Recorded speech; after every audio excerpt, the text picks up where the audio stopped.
My name is Marcus Reed. I'm 35 years old, and for most of my adult life, I've been told I'm hard to read. That's what people say when you don't wear your ambition on your sleeve, when you speak with caution and listen more than you talk.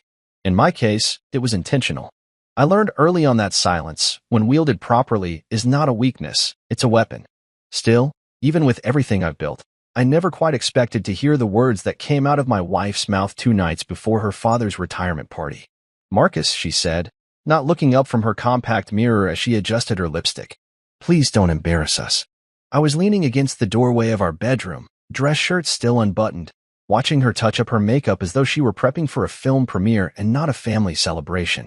I wasn't sure what startled me more, how casually she said it, or the fact that she didn't even pause to see if the sentence had hit its mark.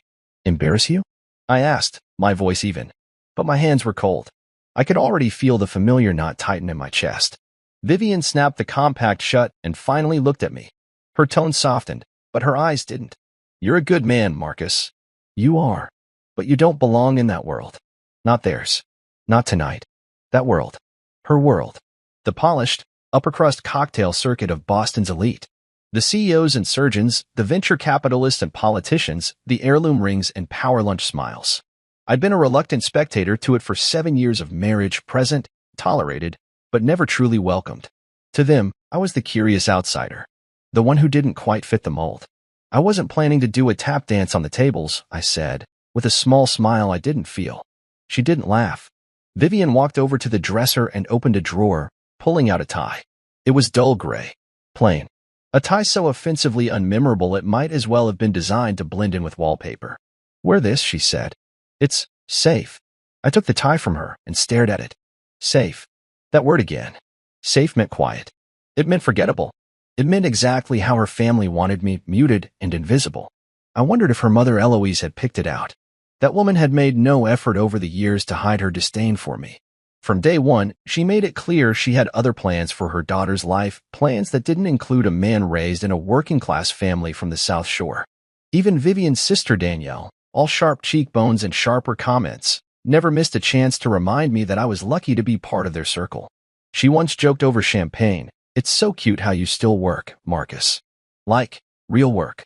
Then she and her trust fund friends cackled like it was the wittiest line of the decade. But I didn't react. I rarely did. That was my role in this orbit, to absorb and smile, to sip wine and nod like a background actor. As I held that gray tie, something in me shifted. Not snapped, not broke. Just moved. Slightly. Like a door beginning to creak open after years of being stuck. I said nothing as Vivian walked away, humming under her breath, picking up the speech she was helping her father practice. I turned to the mirror. Shirt still unbuttoned. Tie in hand. Face unreadable. What they didn't know, what Vivian didn't know, is that I had already been deeply involved in her father's company for over 3 years. Langston Medical Group, once a titan in healthcare innovation, had quietly begun to unravel. Poor acquisitions. Outdated strategies. Declining investor confidence. Their stock was bleeding value. And Harold Langston, her father, was too proud to admit it. Too proud to ask for help. That's where I came in. But not as myself. Through a network of holding companies and discrete equity channels, I'd orchestrated a silent buy-in. My firm, Reed Acquisitions, took controlling interest without Harold ever knowing the face behind the capital. I didn't need credit. I just needed control. I didn't do it for revenge. I did it because I saw an opportunity to preserve what Harold had built. For years, I kept my identity off every document. Not even my own team knew the full details. And now, with the retirement party days away and the final deal complete, I was set to meet Harold's longtime business partner, Graham Maddox. The man had insisted on shaking hands with the silent backer who had, in his words, saved the company's soul. Vivian had no idea. No one did, because I never needed them to know. Until now. That night, I couldn't sleep. I lay in bed beside Vivian, staring at the ceiling while she scrolled through her phone, liking posts from designer boutiques and celebrity chefs. I turned my head and looked at her. The woman I'd once chased through Central Park during a spontaneous summer trip. The woman I'd married on a rainy June afternoon. She was still beautiful, impossibly elegant, but somewhere along the way, the space between us had grown. I'd felt it in the little things, how she introduced me at dinners as just Marcus, how she never asked about my work, How she once corrected someone who called me a financier by saying, "Well, he dabbles." I didn't resent her. Not entirely. I understood the pressure of her world. The unspoken expectations. The optics. She had been groomed for legacy, not love. And in their world, image often trumped truth. But something about that sentence, "Don't embarrass us," stuck to me like a thorn. Who is us? I wanted to ask. Is there a version of me you actually feel proud of, Vivian? Or am I just a polished accessory you keep in the corner, like a watch that doesn't quite go with the outfit but doesn't make enough noise to remove? As she drifted off to sleep, I rose quietly and walked into the study. I opened my laptop, pulled up the final acquisition documents, and reread the clause Graham had added last week. The new board will be announced following the retirement ceremony. Final approval pending public acknowledgement of incoming lead partner Marcus Reed. So it was set. My name would no longer be invisible. The clock glowed 2:17 a.m. I leaned back in my chair, the gray tie still draped over my wrist like a forgotten reminder. They wanted silence. But soon, they'd hear the truth. Not through a speech or confrontation, but through the kind of silence that reveals more than shouting ever could. I closed my laptop, walked back to bed, and finally, slept. The morning after Vivian handed me that dull gray tie, I woke up to find it neatly draped over my side of the chair by the window. A silent reminder. A warning dressed as politeness. I sat on the edge of the bed, watching the sunlight creep across the floorboards, and let my fingers run over the fabric. Smooth, stiff, utterly lifeless. I didn't wear it. Not yet. Instead, I sat in silence, listening to the familiar rhythm of Vivian moving through the house. Heels clicking across the hallway, the bathroom faucet running, the crisp snapping of her garment bag. She was always in control in the mornings, a perfectly choreographed routine. She didn't even notice that I hadn't gotten up yet. Or maybe she did, but chose not to say anything. That was her version of grace, controlled indifference. I eventually wandered downstairs. She was already at the kitchen island, phone in one hand, a perfectly assembled smoothie in the other. She didn't look up when she spoke. Graham confirmed the final head count. Just under 200.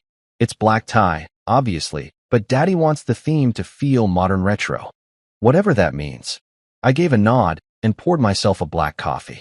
I never had a taste for the green blend she drank. She always said coffee was a crutch. I thought it was a reminder, something about the warmth, the grounding. Vivian finally glanced at me. Her eyes traveled over my plain navy shirt and slacks. "You're not wearing that to brunch, are you?" "We're having brunch," I asked, genuinely unsure. I hadn't checked the calendar, and she hadn't mentioned it the night before. She sighed, tapping her phone. "With Danielle and Mom. Remember? You promised." Of course. I always seemed to be promising things I didn't recall. I changed quickly, reluctantly reaching for the tie she'd picked. I held it up to the mirror again. That color, the lifeless gray, felt like a forecast, a prediction of who I was expected to be. Danielle's voice was the first thing I heard when we entered the restaurant lobby. She was perched at the table, sunglasses still on indoors, laughing far too loudly for a place that smelled of truffle oil and pretension. Beside her sat Eloise, regal and sharp-eyed, in her signature ivory suit. She looked like she'd walked out of a courtroom and into a magazine shoot. Danielle spotted me and gave a mock clap. Well, he showed up. "Mother, be kind. He's wearing the tie." Eloise barely smiled. "Color suits you, Marcus." "It's understated." "Like him," Danielle said, smirking over her mimosa. I gave a slight smile and took my seat. No one asked how I was. No one asked what I'd been working on. I could have closed $1 billion deal that morning, and they'd still want to know whether I'd remembered to make a dinner reservation at the steakhouse Vivian liked. Vivian leaned over and adjusted my collar mid-conversation. "Just straighten this a bit." Her voice was soft but clipped, like a teacher correcting a child in front of classmates. That little gesture, so casual, so public, told me everything. I was a decoration, an accessory they hadn't chosen, but tolerated. One they kept polishing, hoping someday I might shine the way they needed me to. Eloise turned to me midway through her salad and said, "Now, Marcus, remember, no need to speak at the event. Just let Harold and Graham handle everything. Your support is what matters." "I wasn't planning to speak," I replied. Danielle chuckled. "Well, thank goodness. The last thing we need is a TED Talk about spreadsheets and startup seed rounds." Vivian laughed lightly. "Not forced. but not entirely natural either. She wasn't cruel, just careful. She didn't want to draw a line between her family and me, but she also wasn't going to cross over to my side of it either. The rest of brunch was a blur of conversations I wasn't part of, about the event decor, the guest list, the flower arrangements. I nodded when expected, smiled when appropriate. Inside, I was somewhere else. I wasn't angry. Not yet. I learned over the years to fold these little humiliations into myself like old receipts, crumpled, forgotten, but always there if you look deep enough.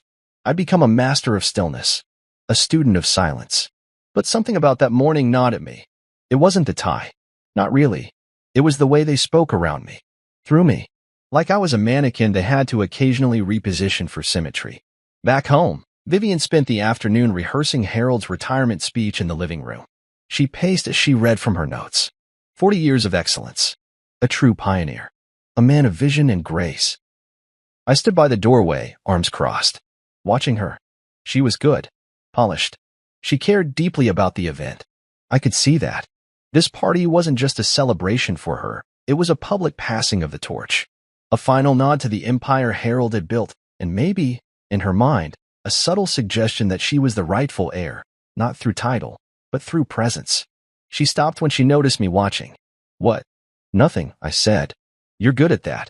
Thank you, she replied, a little surprised. She smiled. Just, don't go off script at the event, okay? That's all I ask. Off script.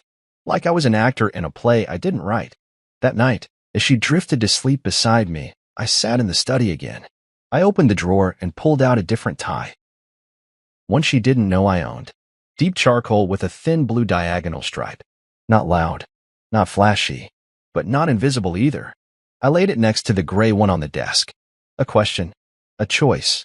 I knew what she wanted, but for once, what I wanted mattered more.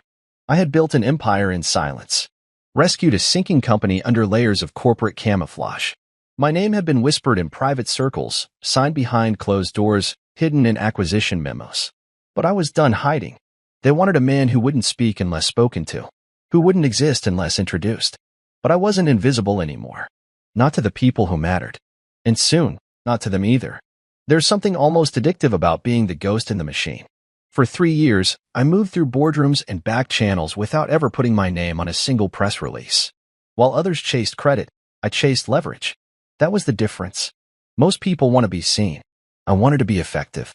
And nothing is more effective than silence when everyone else is shouting. It started with a quarterly report. Langston Medical Group's numbers had been declining for 5 consecutive quarters. From the outside, they blamed external pressures, regulatory hurdles, market saturation, pandemic aftershocks. But I saw something deeper: bad structure, outdated software, bloated leadership, poor integration strategies after 3 rushed acquisitions. It was a classic case of legacy arrogance. The company had grown too fast, too proud, and too lazy. I should have ignored it. I really should have. But Harold Langston was a symbol in Boston. He had built Langston Medical with a reputation for reliability, ethics, and long-term vision. And even though I knew he'd never respected me personally, I couldn't help but admire the empire he had once commanded. So I stepped in. Quietly.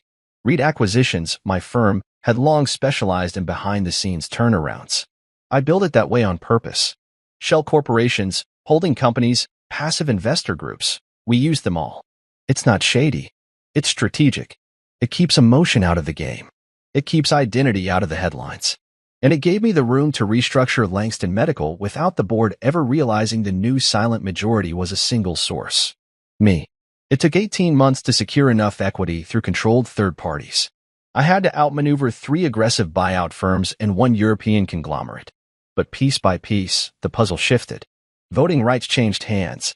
Proxy seats rotated. And just like that, Langston Medical had a new lifeline, one that didn't wear a tie to their family dinners or speak at their galas, one they didn't even know existed. Harold kept showing up to work, assuming he was in charge. He wasn't. He was an avatar, a familiar face for shareholders while we rewired the body from the inside out. It wasn't revenge. It was rescue. Graham Maddox was the first to notice. Graham had been Harold's business partner for nearly 3 decades. He wasn't flashy like Harold. He didn't love the spotlight or the accolades. He worked the numbers, the contracts, the people. If Harold was the head, Graham was the spine. And when the tide started shifting, Graham was smart enough to ask where the current was coming from. He reached out through a mutual connection, asked for a quiet meeting, said he didn't want names, just intent. He wasn't looking to stop the change. He just wanted to understand it, to know whether this new influence cared about preserving the Langston legacy or gutting it. We met in a quiet corner of a private club in Cambridge. I didn't hide who I was. I told him plainly, I'm not here to ruin the company. I'm here to fix it. Quietly. He didn't ask why. He just nodded, took a sip of his whiskey, and said, I've watched Harold run this place into the ground for years, and no one had the guts to challenge him. If you're the man doing the saving, then you'll get my support. After that, Graham became my quiet ally. He helped guide the leadership shift internally, smoothing over the transitions, pushing key reforms, shielding us from unnecessary scrutiny. And when it came time to arrange Harold's retirement, he reached out again. He deserves a party, Graham said. He built something real once. Let him have that dignity. I agreed. No need to strip the man of his final bow. But I want to shake the hand of the man who saved it before the curtain drops, Graham added. At the event, publicly, you've earned that much. I didn't answer right away. Truth was, I hadn't decided yet.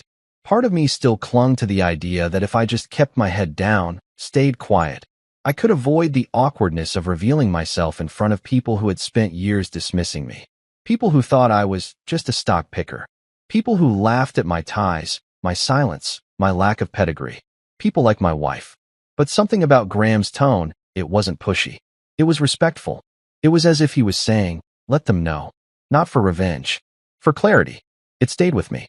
Later that week, I stood at the window of my office, watching the Boston skyline stretch wide under a slate-colored sky.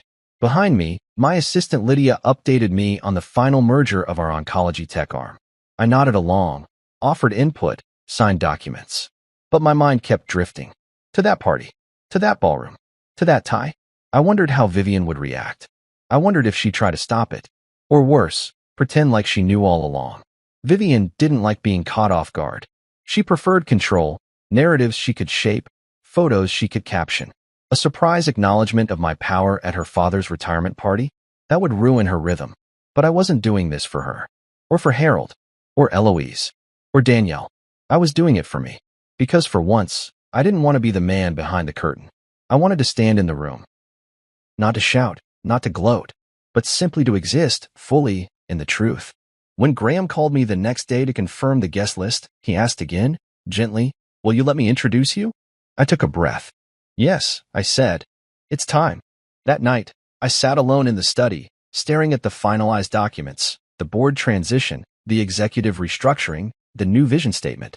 My signature was at the bottom of every page. No more initials. No more proxies. Just Marcus Reed, the man they tried to hide. But not for much longer. The night of the retirement party arrived like a quiet drumroll in my chest. From the moment I opened my eyes that morning, I knew the rhythm of the day would be different. I moved through it slowly, deliberately, like I was pulling on layers of armor instead of clothes. Not because I was afraid, but because I wanted to feel every moment. This wasn't just another dinner or another stiff social event. It was a shift, a reckoning, silent and overdue. Vivian was flawless, as always. She stood in front of the full-length mirror in our bedroom, adjusting her pearl earrings with a grace that felt almost mechanical. Her hair swept up in a style I'd only ever seen reserved for magazine covers. Her dress was silver and sharp, hugging every line like it had been sewn into her skin. I watched her from the corner of the room. She didn't know I was watching. She didn't need to. She assumed everything was as it should be, that I'd follow quietly behind her like I always did.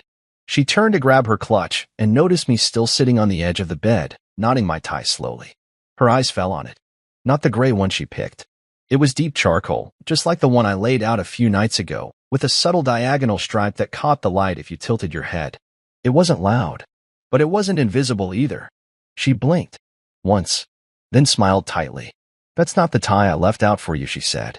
I know, I replied, still nodding it with calm hands.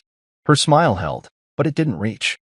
She said nothing, just slipped on her heels and walked to the door. On the drive to the venue, silence stretched between us like a pane of glass, clear, cold, ready to shatter at any second. She stared out the window most of the time, probably rehearsing lines in her head, probably making lists of people she needed to greet, tables she needed to visit, compliments she needed to give. Image was her language, approval her currency.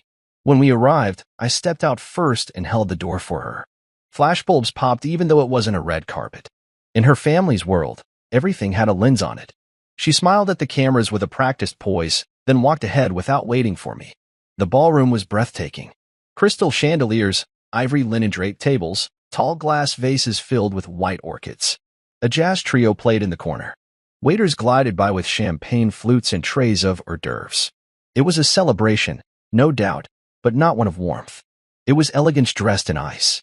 The guest list read like a corporate yearbook: executives, doctors, political figures, investment brokers, even a few celebrity donors to Harold's Hospital Foundation.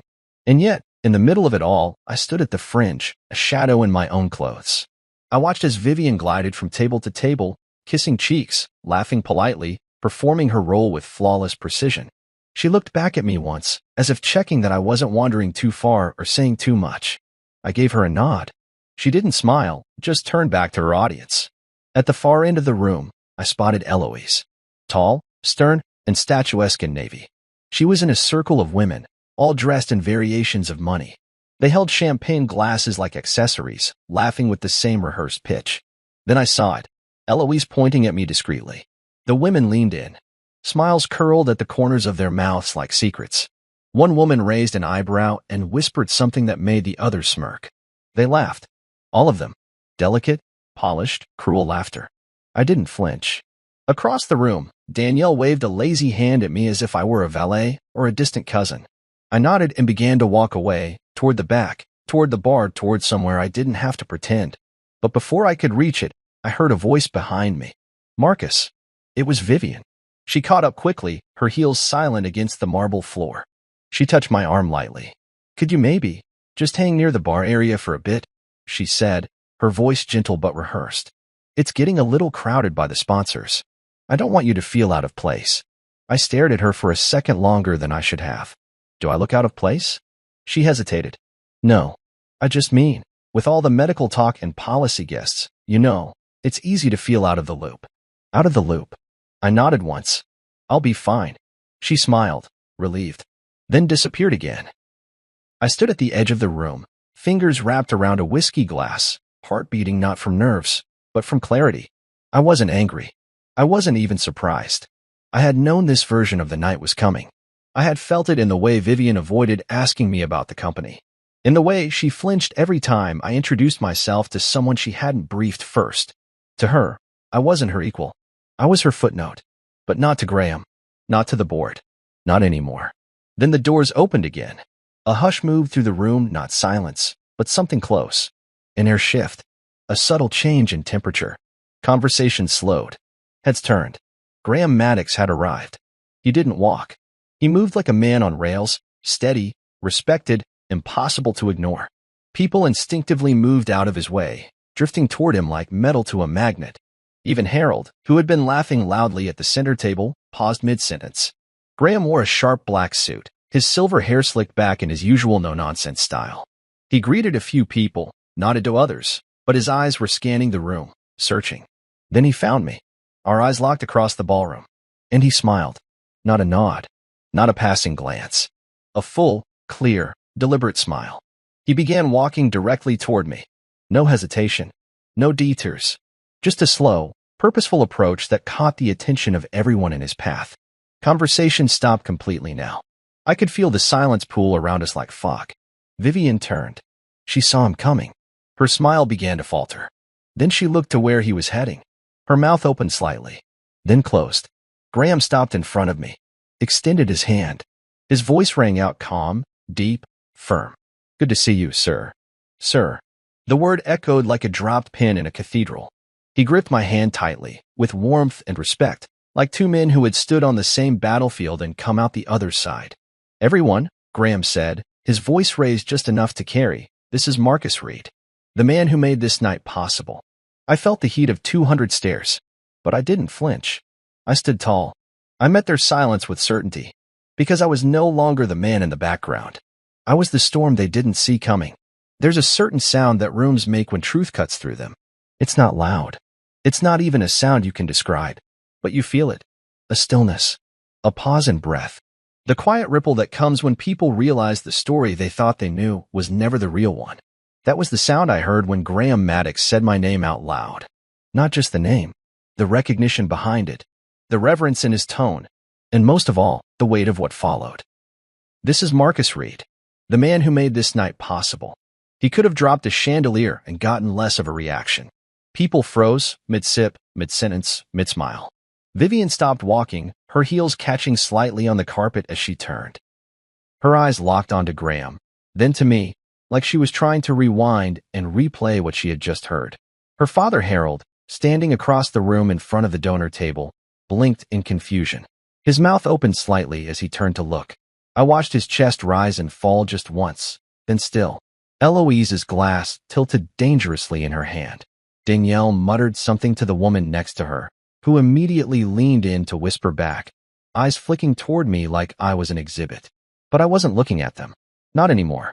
I looked at Graham. He held my hand firmly, then placed his left on top of mine like a seal. He was smiling, not just politely, but genuinely. Proud, even, and loud enough for everyone to hear. He added, "Without Marcus, Langston Medical would have folded 2 years ago. But you didn't know that, did you?"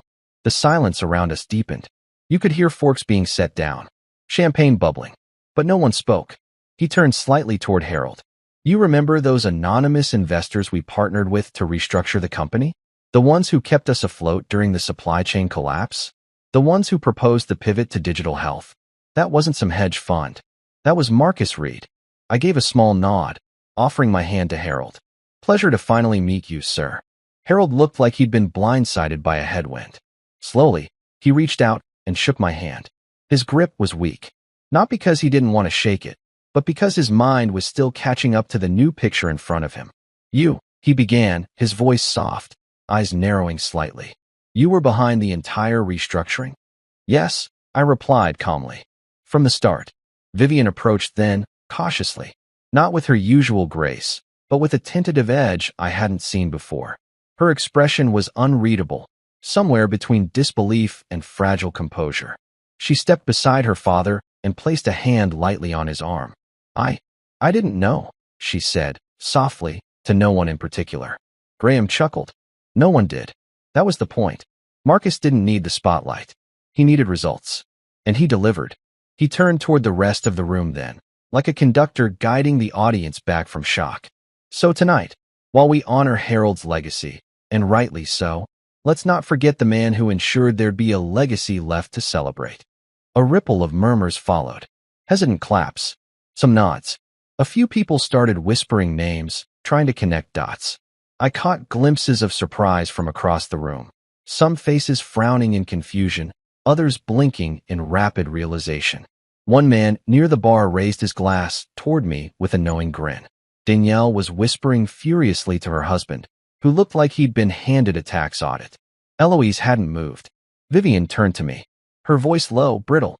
"You never told me. You never asked," I said, my voice soft but clear. She flinched slightly, and I could see the words forming behind her eyes. Anger, embarrassment, maybe regret. But she didn't speak them. Instead, she stepped back, letting Harold take center stage. He cleared his throat, lifting a champagne glass from the nearby table. "I suppose," he said with a shaky smile, "this night's had a few surprises." That broke the tension. The room chuckled gently, collectively exhaling. Relief, confusion, admiration, all tangled in the air like perfume and candle smoke. He gestured to Graham. "Thank you for that passionate introduction.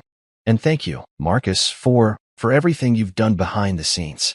It's true, Langston Medical was heading into a storm. And someone pulled the wheel just in time. He raised his glass. To legacies, both built and rebuilt. The crowd toasted. And just like that, the room began to shift again. Slowly, carefully. People resumed conversations, though now with a new topic. I felt their eyes drift toward me more frequently. This time not with disdain, but with curiosity, with recalibration. Suddenly, I wasn't a footnote in Vivian's story. I was a headline in their reality. Vivian lingered beside me for a moment longer. She didn't say anything, just stared at my face like she was seeing it for the first time. Not the version she had sculpted over 7 years, but the man she never really looked at. I didn't gloat. I didn't smirk. I didn't need to. I just existed. Fully. Finally. One of Harold's old colleagues came over. Mr. Reed, I had no idea, he said, offering a firm handshake. Brilliant work. Brilliant. We all thought Graham had brought in some private European investors. Just a small firm, I replied humbly. Right place, right time. But the strategy, the pivot into remote diagnostics? That was you. Collaborative effort, I said. Graham and I worked closely. I wasn't interested in the applause, but I didn't shy away from it, either. Not anymore. As the evening wore on, more people came to speak. Some out of genuine respect. Others out of opportunism, now aware of the influence I held. It didn't matter. They were seeing me now, and I had nothing to hide. At one point, I found myself near the bar again. A moment to breathe. A moment to think. Vivian approached me, her expression softer than before. Vulnerable, even. You changed everything, she said. I didn't change, I replied. I just stopped hiding. Her eyes dropped to the floor. Then back to mine. I never meant to dismiss you, Marcus.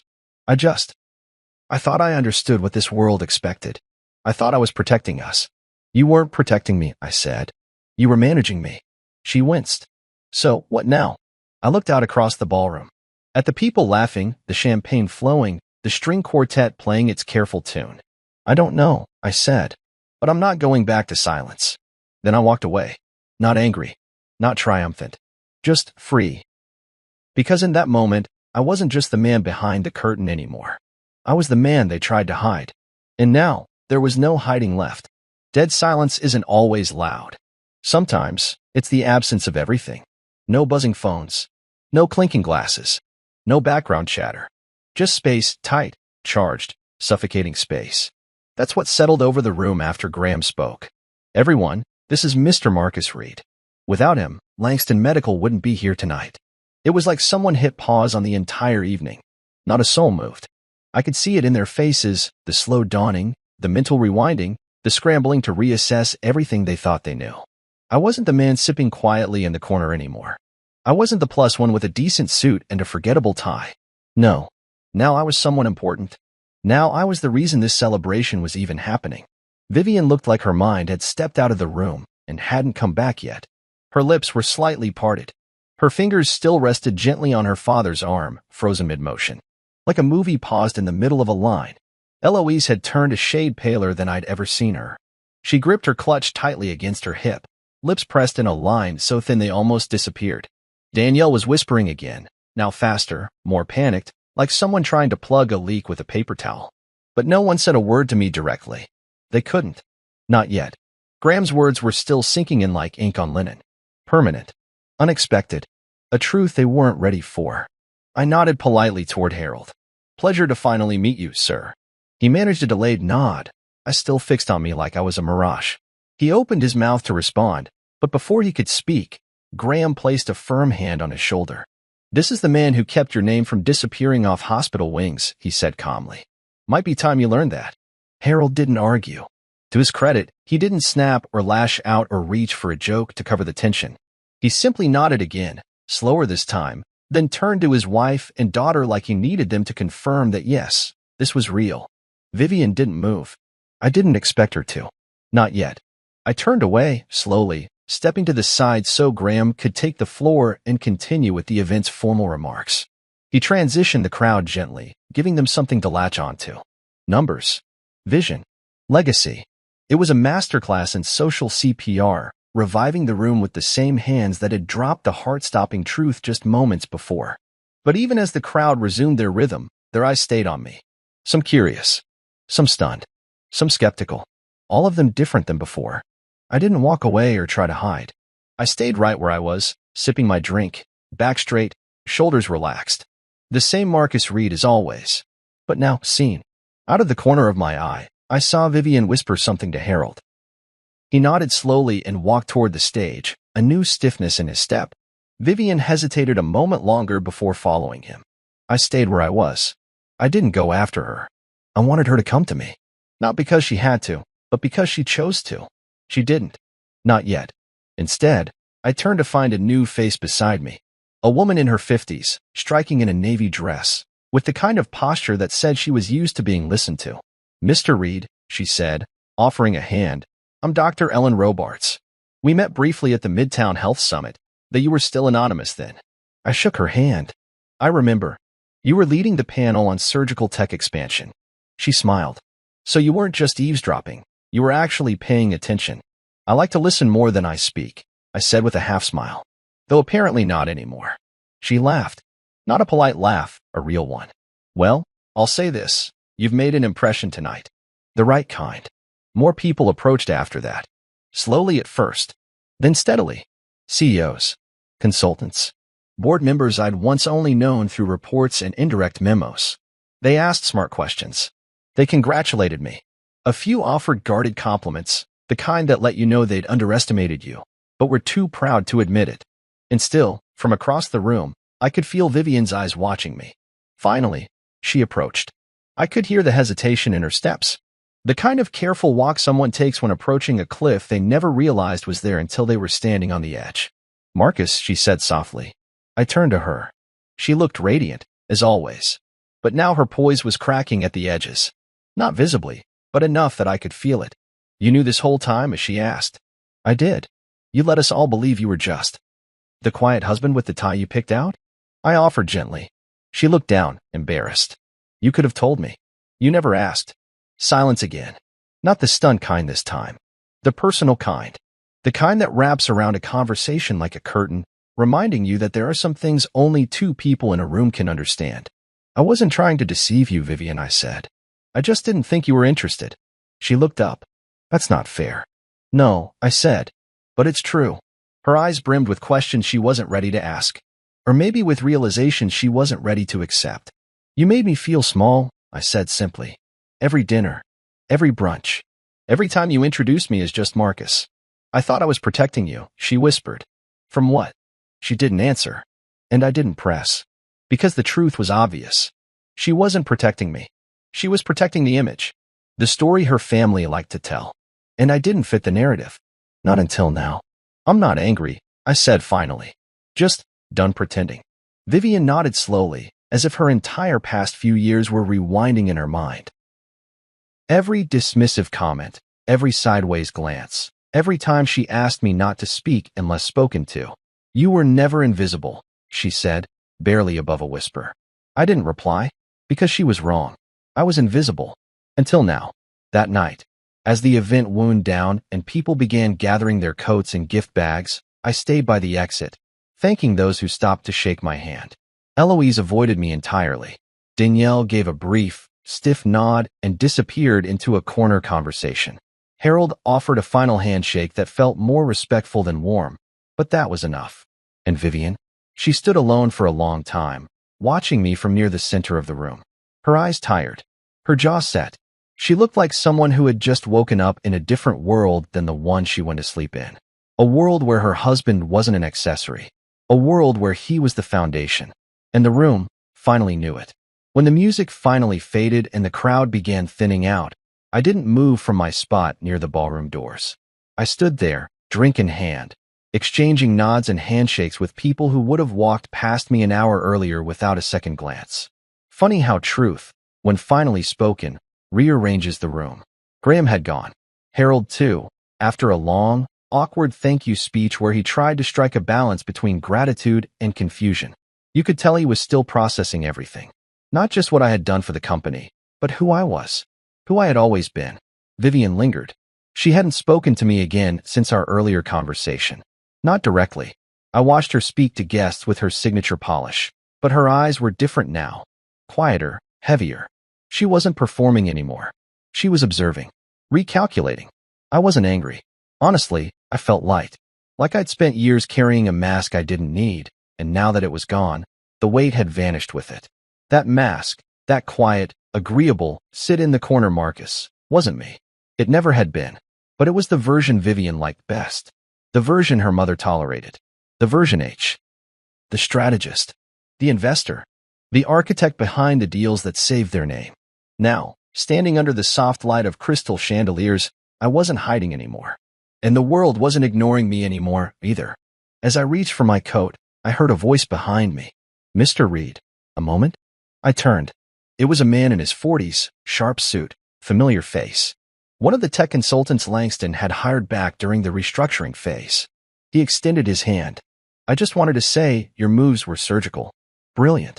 I studied those quarterly reports, and now knowing it was you behind them, he shook his head with genuine admiration.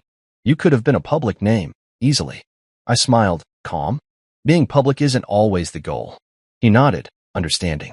Still, respect. We parted with a firm handshake, and I stepped out into the crisp Boston night.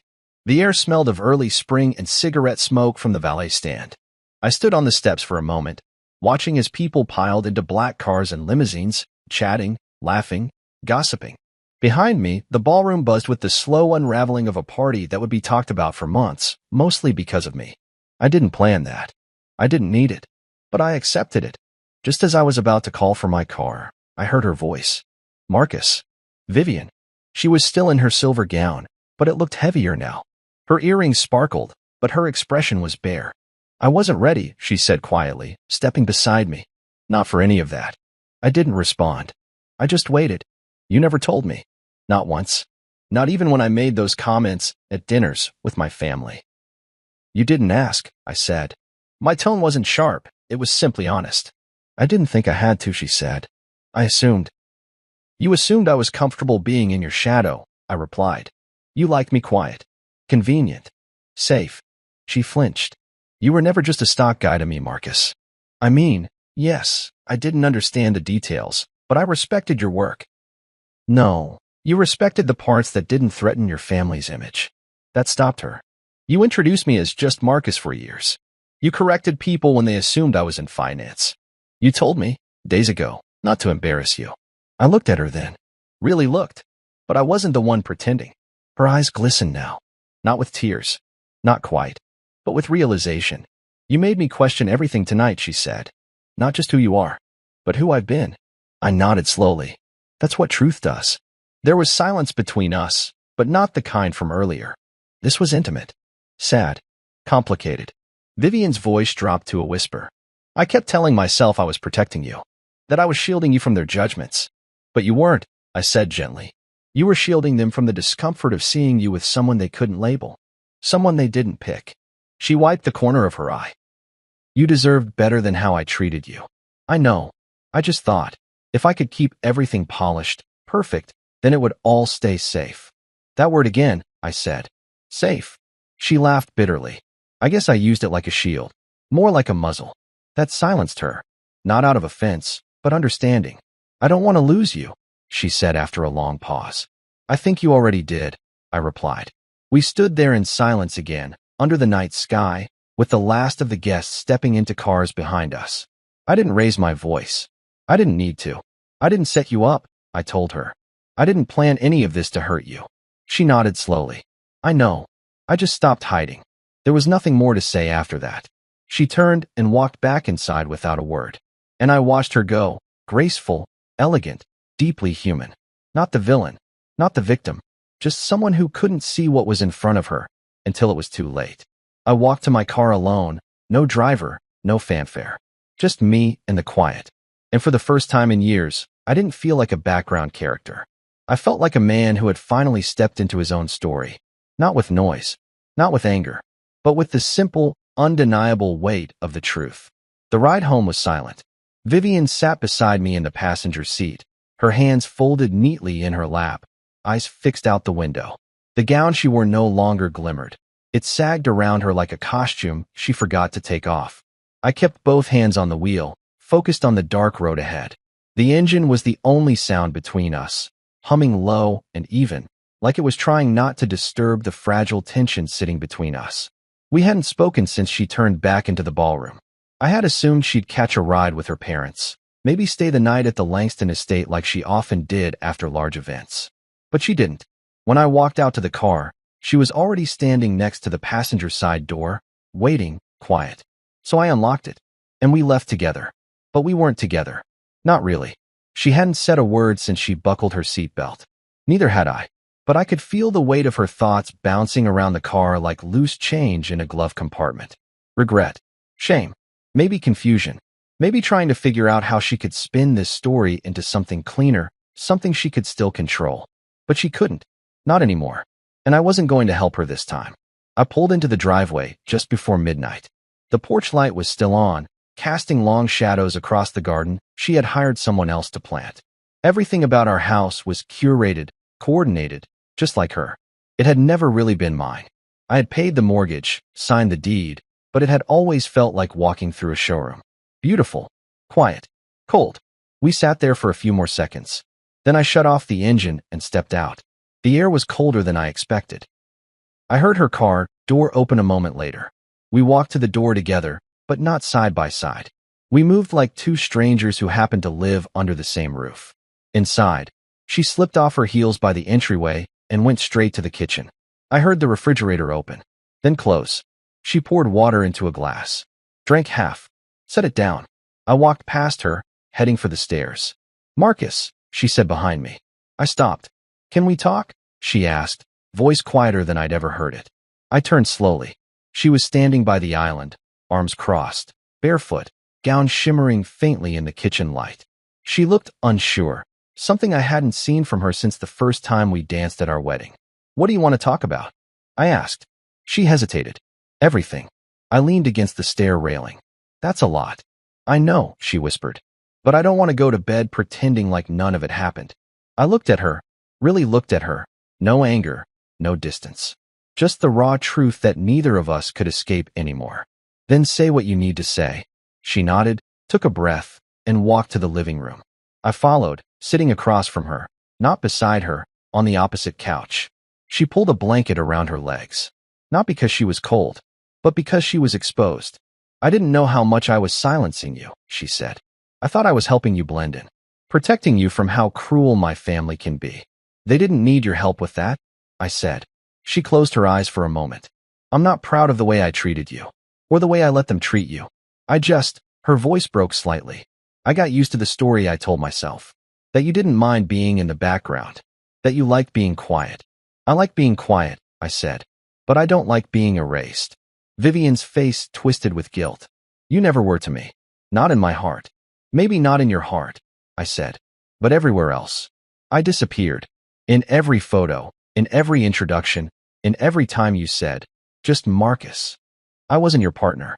I was a placeholder. She didn't defend herself. Didn't need to. The silence said enough. "You made me small," I continued. "And I let you. That's on me too." I didn't fight back. I thought if I stayed steady, stayed supportive, eventually you'd see me. Really see me. Vivian looked down, tears threatening. "I see you now." I nodded slowly. It took a crowd of strangers and a mic drop from Graham Maddox for that to happen. She looked up again, her voice barely a whisper. "Are we done?" "I don't know," I said honestly. "But I know I'm done pretending. I won't shrink myself to make other people feel comfortable. Not even for you." She reached forward, instinctively, as if trying to close the space between us. But her hand stopped halfway, unsure of what she was reaching for. I stood. "I need sleep," I said. She nodded, eyes wet. I walked upstairs. I didn't slam the door. I didn't make a scene. Just like the party, I didn't need volume to make my point. That night, I lay in the guest room.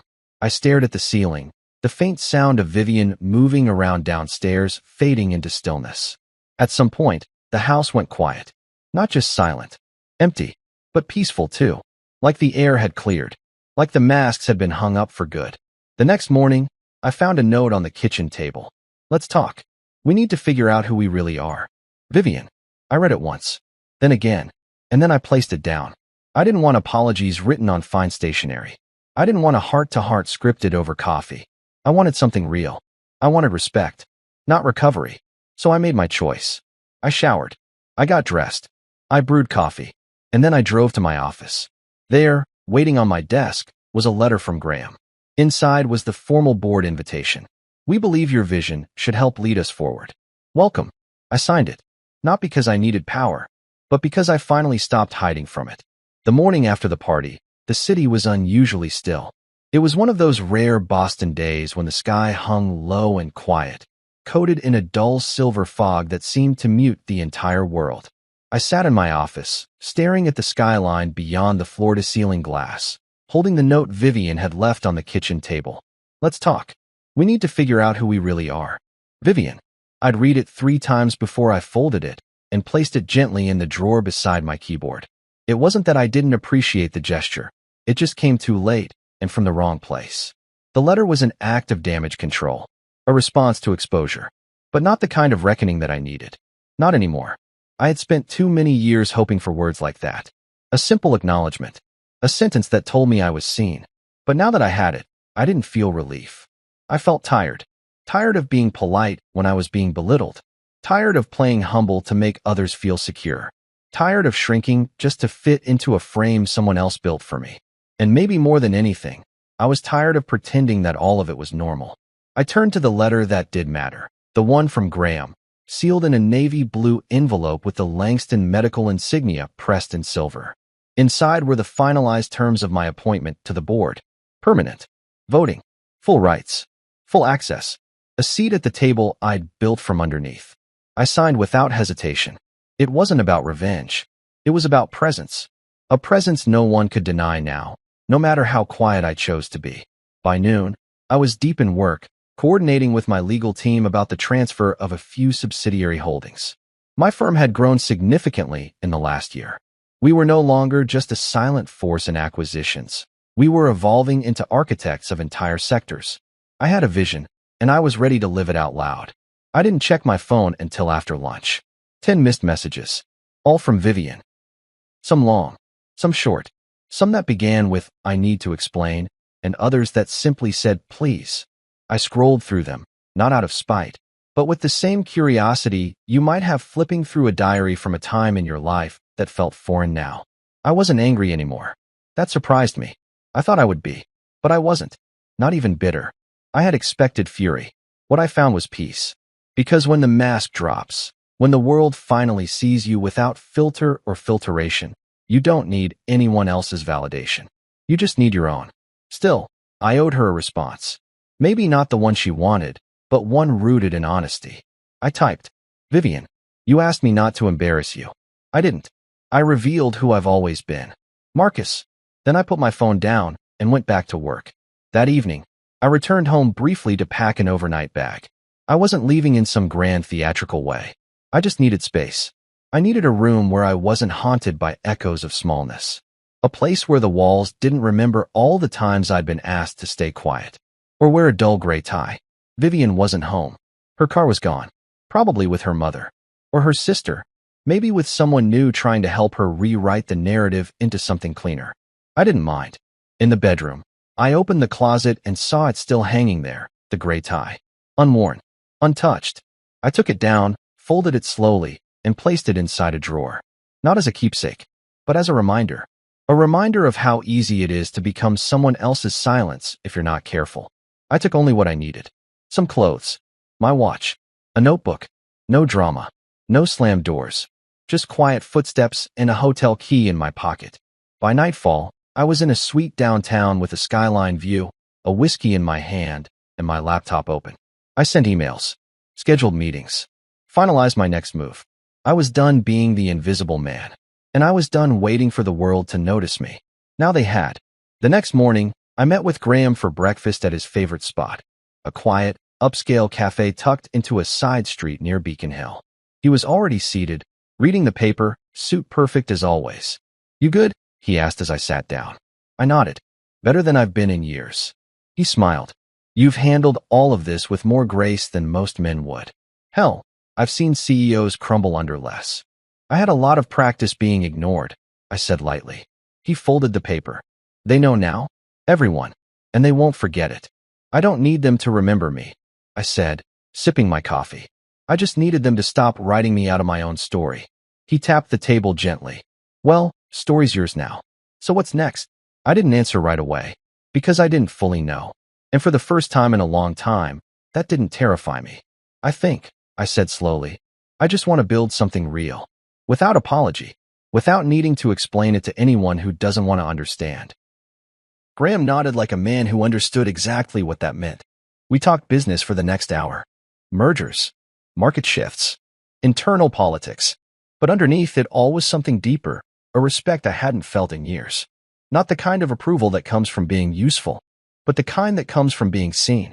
After we parted ways, I walked through the city for a while, letting the cool air wrap around me. I didn't feel heavy. I didn't feel lost. I felt new. And somewhere between the second coffee shop and the corner bookstore, I realized something. I wasn't waiting anymore. Not for her. Not for them. Not even for closure. I was already living in it. Exactly 1 week after the retirement party, I stood by the window in my new office, top floor, corner view, sun cutting across the skyline like a slow, golden blade. My name was etched on the glass door outside. Marcus Reed, founder and managing partner, Reed Acquisitions. Not in bold, not in gold, not screaming for attention. Just there. Firm. Permanent. Behind me, my team celebrated. We just finalized the acquisition of a rising diagnostics company in North Carolina, one that specialized in early-stage cancer detection using AI. It was more than a good deal. It was the kind of work that meant something. They brought in cupcakes, popped open a bottle of champagne I didn't know we had in the fridge, and toasted to the next chapter. I smiled, clapped, gave a few words. I didn't talk about revenge. I didn't mention the party.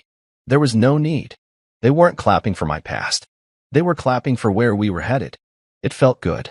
Not flashy. Not loud. Just real. I turned back to the window while they laughed and toasted behind me. The city stretched wide below. Familiar.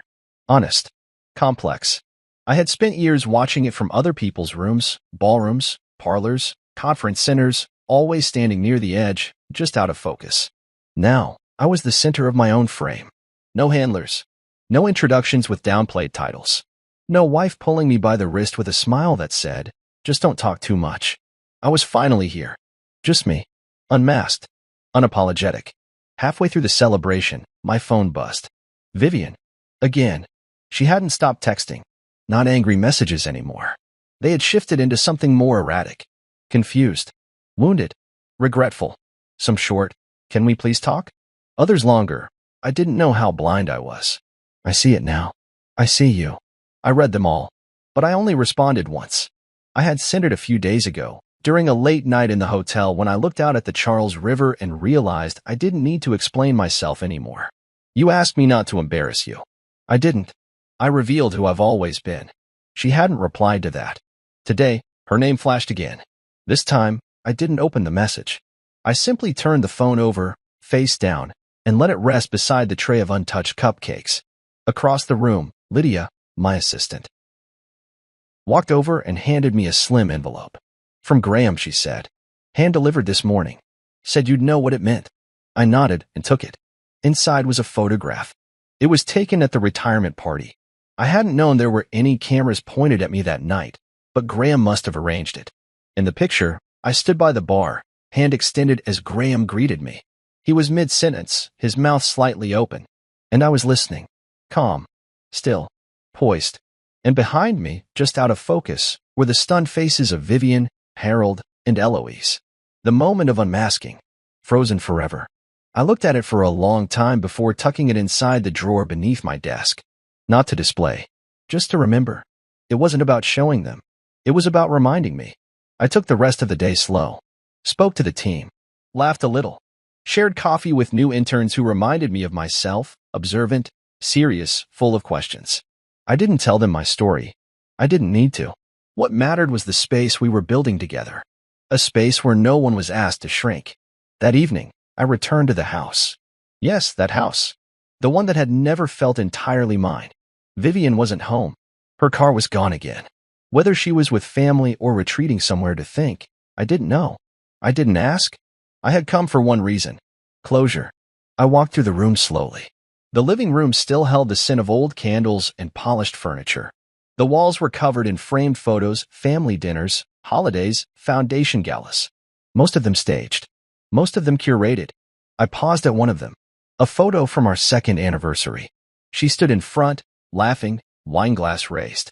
I was in the back, barely visible, talking to a waiter, adjusting my cufflink.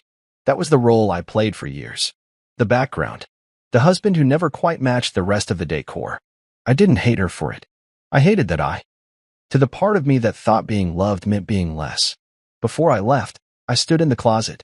That gray tie still sat folded in the drawer.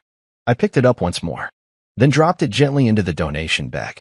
There were no angry goodbyes. No slammed doors. No theatrical messages scribbled onto mirrors. Just me, walking out with my own key. Locking it one last time. and leaving behind the version of myself I would never be again. Back at my apartment, the one I'd chosen myself, with dark wood floors and bookshelves that reached the ceiling, I opened a bottle of red wine and stepped out onto the balcony. The city was alive again, not chaotic, just awake. And for the first time in a long time, I didn't feel like a man trying to prove anything. I didn't feel like a man waiting to be seen. I felt like a man who had arrived.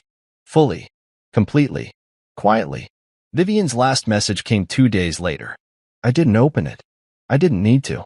Some stories don't need endings tied with a bell. Some stories end with a step, a choice, a door closed softly behind you, and the sound of your own voice, finally unmuted, saying, "This is who I am."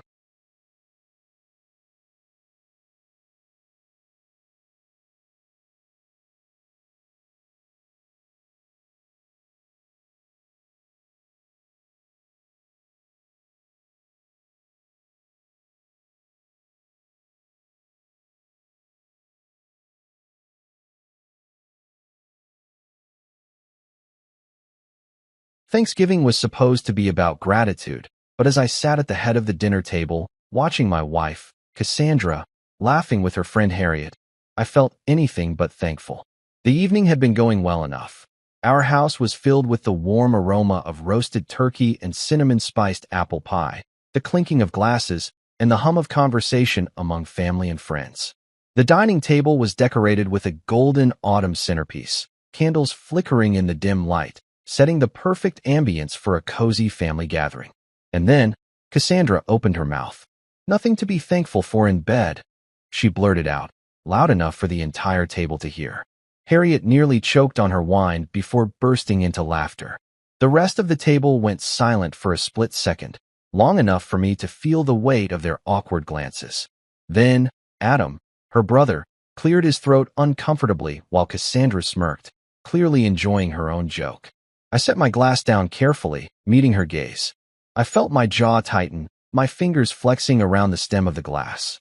I had grown used to Cassandra's sharp tongue, the way she liked to make me the butt of her jokes. But this was different. It wasn't just a careless comment thrown in private, something I could brush off and pretend never happened. No, she wanted an audience. She wanted to entertain them at my expense. The worst part? I could feel their eyes on me, waiting to see how I'd react. I exhaled slowly, forcing a smirk onto my face, the kind that didn't quite reach my eyes. It was a trick I had learned over the years, playing along to keep the peace, to avoid turning a small embarrassment into a full-blown argument in front of company.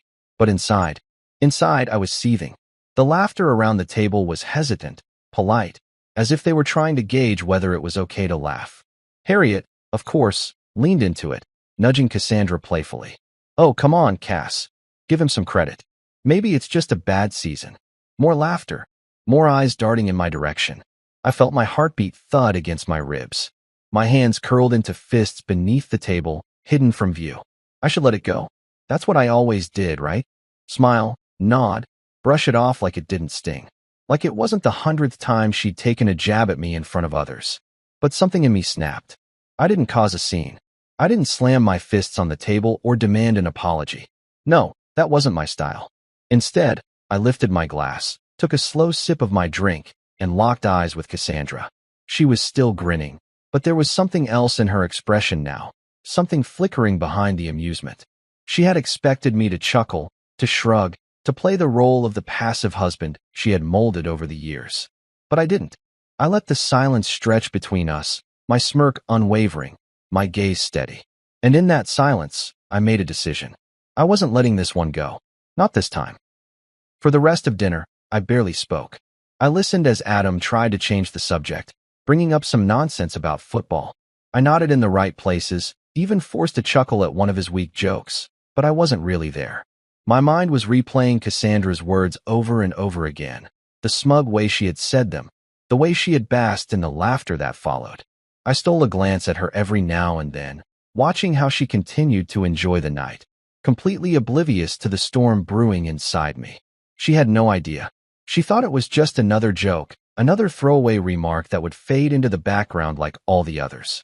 But she was wrong. When dessert was served, I barely touched my plate. Harriet kept cracking jokes. Cassandra kept sipping her wine, and the rest of the guests pretended not to notice the shift in my demeanor. Maybe they thought I was just tired. Maybe they assumed I'd shake it off like I always did. But I wasn't tired. I was done. When the last plate had been cleared and the guests started filing out, I stood by the door, thanking everyone for coming. Cassandra, of course, was still in high spirits, hugging Harriet and laughing like the night had been perfect. Adam clapped me on the shoulder as he left, his expression unreadable. I could tell he had caught on to something. Maybe not the full extent of my anger, but enough to know that I wasn't fine. "See you later, man," he said quietly. I nodded, offering him a tight-lipped smile. The last of the guests left, and finally, it was just me and Cassandra. She stretched her arms lazily, exhaling with satisfaction. "That went well," she mused, heading toward the kitchen. "Harriet was hilarious tonight." I didn't answer. Instead, I turned, walked to the dining room, and began gathering the empty plates. My movements were slow, methodical, my mind racing with thoughts. Cassandra had no idea. She had no idea that tonight had been a turning point, that something inside me had shifted, that I was done playing along. As I stacked the plates, I made a silent promise to myself. This wasn't over. Not by a long shot. The house was quieter now. The kind of quiet that comes after guests leave, when the warmth of company is replaced by the hum of the dishwasher and the faint crackle of a dying candle's wick. I stood in the kitchen, stacking plates with a calmness that didn't match the storm brewing inside me. My movements were controlled, methodical, as if handling fragile glass instead of the emotions roiling beneath my skin. Across the room, Cassandra hummed softly while wiping down the countertops. She looked content, pleased with herself, like she had just wrapped up a successful performance. I clenched my jaw. She really didn't think twice about it, did she? I replayed her words in my head. Nothing to be thankful for in bed. The way she had thrown it out so casually, like it was nothing, like I was nothing. The way Harriet had burst into laughter, egging her on, while the rest of the table pretended not to notice how I went still, how I gripped my drink just a little too tight. And now, here she was, humming, cleaning up, as if she hadn't humiliated me in front of a room full of people. I took a slow breath, trying to decide how I wanted to handle this. I wasn't a man who yelled. I didn't believe in dramatic fights or unnecessary arguments. But something about tonight was different. Something about the way she had laughed at my expense, with zero regard for how it made me feel, had flipped a switch inside me. And for the first time in years, I wasn't willing to just let it go. I set a plate down with a little more force than necessary. It clinked loudly against the counter, finally catching Cassandra's attention. She glanced up, blinking in mild surprise. "You okay?" I turned to her slowly, resting my hands on the edge of the sink. "Do you even realize what you said tonight?" She frowned, clearly confused. "What?" "At dinner." I clarified, my voice controlled but firm. "That comment. About having nothing to be thankful for in bed." Cassandra rolled her eyes and let out a dismissive laugh, turning back to the countertop. "Oh, that? Come on, Mark. It was just a joke." There it was. That same tone. That same flippant attitude she always used when I pointed out something that bothered me. As if my feelings were nothing more than an inconvenience she didn't have time to entertain. I let out a breath through my nose, keeping my voice even. "A joke at my expense. In front of everyone." She sighed, as if she was already tired of the conversation. "You're being sensitive. It wasn't that serious." I studied her. The way she dismissed it so easily. The way she had no hesitation, no second thoughts about how it might have affected me. "You do this a lot," I said quietly. She arched an eyebrow. "Do what?" I leaned against the counter, crossing my arms. "Make me the punchline." Cassandra groaned. "Oh my God, Mark. Are we really doing this?" It was a joke. People laughed. It's not a big deal. I stared at her. "It is to me." That made her pause. Not because she suddenly understood, but because she hadn't expected me to push back. Normally, I'd drop it by now. Normally, I'd shake my head, tell myself it wasn't worth the argument, and let her get away with it. Not tonight. She let out an exasperated sigh. "Look, I didn't mean anything by it. Harriet and I were just messing around. You know how we are." I tilted my head slightly. "Yeah, I do." I saw the flicker of annoyance cross her face. "What's that supposed to mean?" "It means I know how you are." My voice was level, but there was an edge underneath. "I know how you like to get laughs at my expense. How you take little digs in front of an audience because you think it's funny, because you think it doesn't matter." I exhaled slowly. But it does matter, Cassandra. It matters to me. She stared at me for a long moment. Then, instead of acknowledging anything, she scoffed. God, you are really blowing this out of proportion. I nodded slowly. Right. Because of course that was her reaction. It always was. I could practically see the wheels turning in her head. How she was already preparing to make me the problem. How she'd twist this into me being too sensitive, me not being able to take a joke, me making a big deal out of nothing. But she wasn't going to win this one. I pushed off the counter, turning to load the dishwasher. I wouldn't argue with her. I wouldn't explain myself again. And that's what made her nervous. She hated when I stopped reacting. When I shut down instead of engaging in her little back and forths. She wiped her hands on a dish towel, watching me with narrowed eyes. Oh, come on. Don't do that thing where you act all broody and silent. Just say what you need to say. I didn't look at her. I already did. Silence stretched between us. She was waiting for me to crack, to roll my eyes and move on. But I didn't. Instead, I wiped my hands and turned to leave the kitchen. Mark, she called after me. I didn't stop. Because I wasn't interested in another argument where she played the same tired game. I wasn't interested in another night of pretending everything was fine. As I walked upstairs, a strange sense of clarity settled over me. I wasn't just angry, I was done. I didn't know what that meant yet, but I knew one thing for certain. I wasn't going to let Cassandra dictate how I felt anymore. I wasn't going to keep letting her belittle me under the guise of humor. And if she couldn't respect me, then maybe it was time I started respecting myself. As I closed the bedroom door behind me, I felt something shift inside me. For the first time in a long time, I felt in control. The house was still dark when I woke up. The clock on my nightstand glowed 5:12 a.m., the kind of time where everything outside felt untouched, waiting. Cassandra was still asleep beside me, her breath slow and even. I stared at the ceiling, my mind replaying the night before. The sharp edge of her words still lingered in my chest, but something was different this time. I wasn't just angry. I was motivated. I slipped out of bed carefully, not bothering to turn on the light. I moved through the familiar darkness of our bedroom, pulling on a pair of sweatpants and an old hoodie. Normally, I'd start my morning the same way, groggily scrolling through my phone, sipping coffee, and letting the day roll over me like I was a passenger in my own life. But not today. Today, I had a plan. I grabbed my car keys from the counter and stepped outside, the early morning chill biting at my skin. The sky was still ink black, the streets empty except for a few porch lights flickering in the distance. It had been years since I had done this. Left the house before sunrise with an actual purpose. I drove in silence, my hands gripping the steering wheel, the memory of Cassandra's voice still gnawing at me. Nothing to be thankful for in bed. It wasn't just the words themselves. It was the way she had laughed, the way she had made me the punchline for everyone to see. And I had let her. Not anymore. 15 minutes later, I pulled into the parking lot of a gym I hadn't stepped foot in for years. The neon sign buzzed faintly in the cold air, glowing 24-hour fitness. I used to come here all the time, back when I felt like me, back when I had control over my own life. Somewhere along the way, I had let that slip. Let myself fall into a pattern of just existing instead of living. I wasn't going to be that guy anymore. The gym was nearly empty, save for a few dedicated early risers. The scent of rubber mats and faint disinfectant filled the air. The moment I stepped inside, I felt something shift in me, an old memory waking up. I used to love this. The challenge, the discipline, the feeling of pushing myself past the limits I thought I had. I approached the front desk, where a guy in his early 20s barely looked up from his phone. You a member? I used to be, I said, my voice steadier than I expected. He sighed, scrolling through something on his screen. You want to renew? I nodded. Yeah. Minutes later, I was holding a fresh membership card, and for the first time in years, I actually felt in control of something.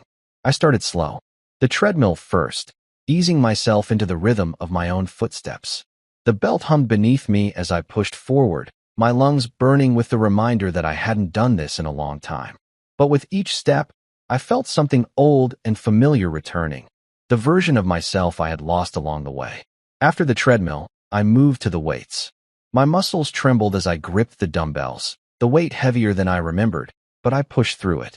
Every rep felt like I was reclaiming a part of myself Cassandra had chipped away over the years. I wasn't thinking about her anymore. I was thinking about me. Halfway through my workout, I heard a familiar voice behind me. Mark.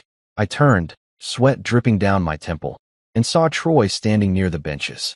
Troy and I used to work together years ago, before he switched jobs. He had always been one of those guys who stayed disciplined, fit, motivated. And looking at him now, I could tell he hadn't let himself slip like I had. Man, it's been a while, he said, clapping me on the back. I nodded, catching my breath. Yeah, trying to get back into it. Troy smirked. Good. You look like you needed this. I laughed, shaking my head. You have no idea. We fell into conversation easily.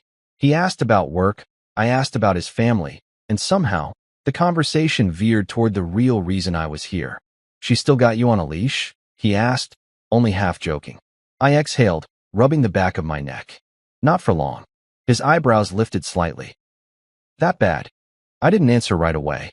Instead, I stared at the barbell in front of me, feeling the weight of everything Cassandra had said over the years. Everything she had done. Finally, I met his eyes. I let myself fade. And I'm done doing that. Troy studied me for a moment before nodding. Then stop talking about it and do something. I grinned. That's the plan.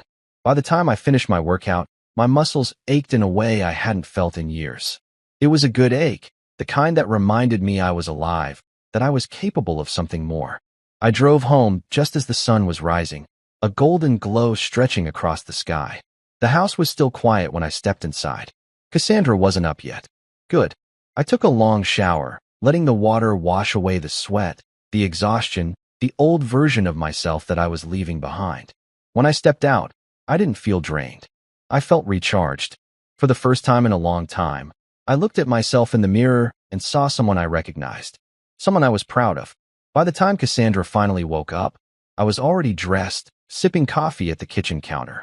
She walked in, still groggy, stretching as she grabbed a mug.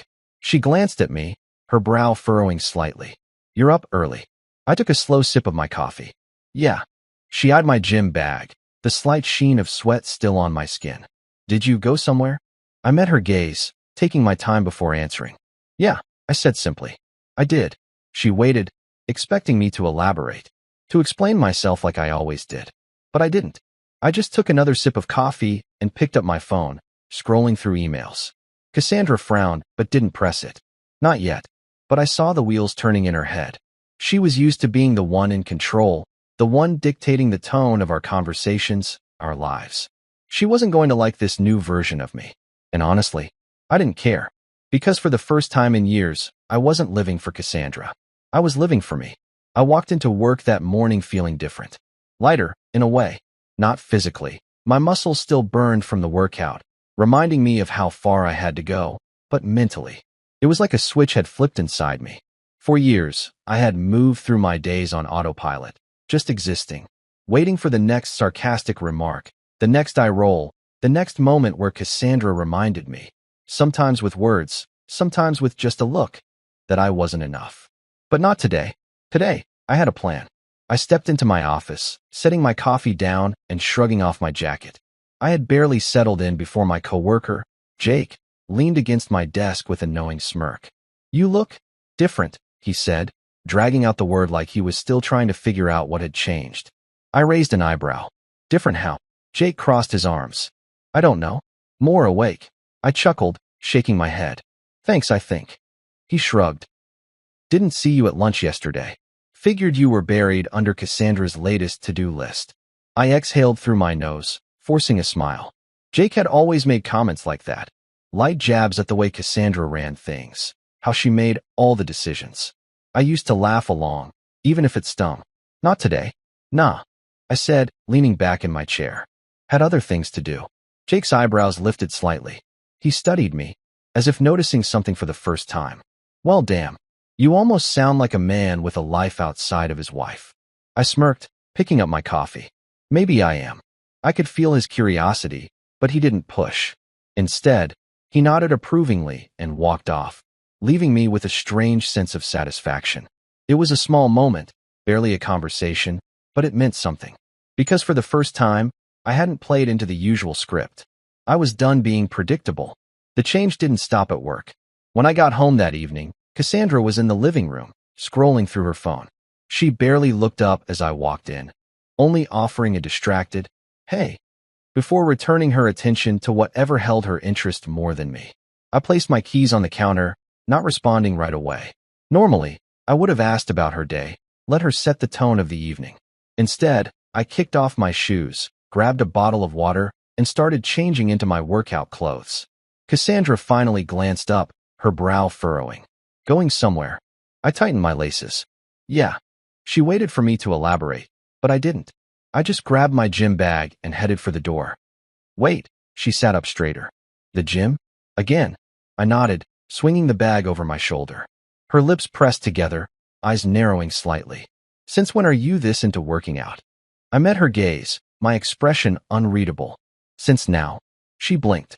Okay. She didn't like it. I could see it in the way she shifted, her fingers tightening around her phone. She was used to knowing every detail of my routine, knowing exactly where I'd be, when I'd be home, what I was doing at all times. But this was something new, something she wasn't controlling. I didn't wait for her response. I just walked out the door. At the gym, I pushed myself harder. My muscles screamed, my lungs burned, but I welcomed it.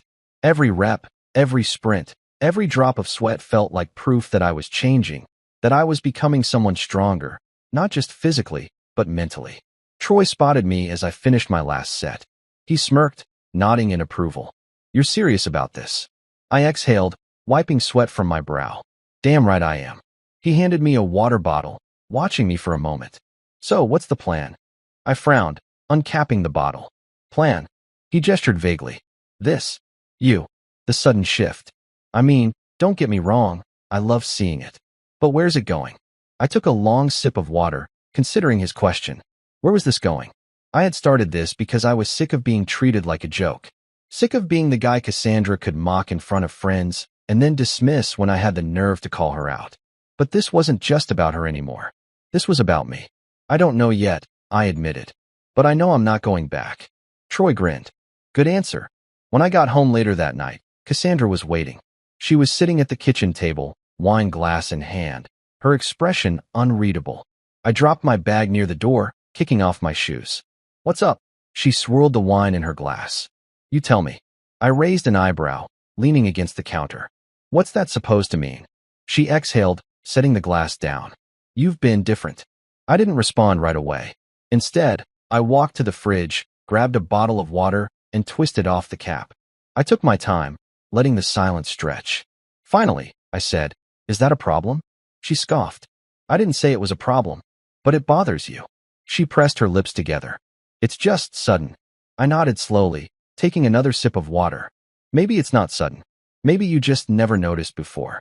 Her eyes narrowed. "What's that supposed to mean?" I met her gaze. "It means I've been changing for a long time, Cassandra. You just didn't care enough to see it." Her jaw tightened. "That's not fair." I let out a humorless chuckle. "Isn't it?" For years, I had been fading in the background of my own marriage, playing the role of the husband who laughed when he was supposed to, who let things slide when he shouldn't have. And for years, Cassandra had assumed that version of me was permanent. But she was wrong. I wasn't that man anymore. And she was finally starting to realize it. She exhaled sharply, standing up from the table. "I don't know what's gotten into you, but whatever. Do what you want." She walked past me, heading for the stairs. I didn't stop her. Because for the first time in a long time, I really was going to do what I wanted. And I wasn't asking for her permission. The shift in our house was almost tangible now.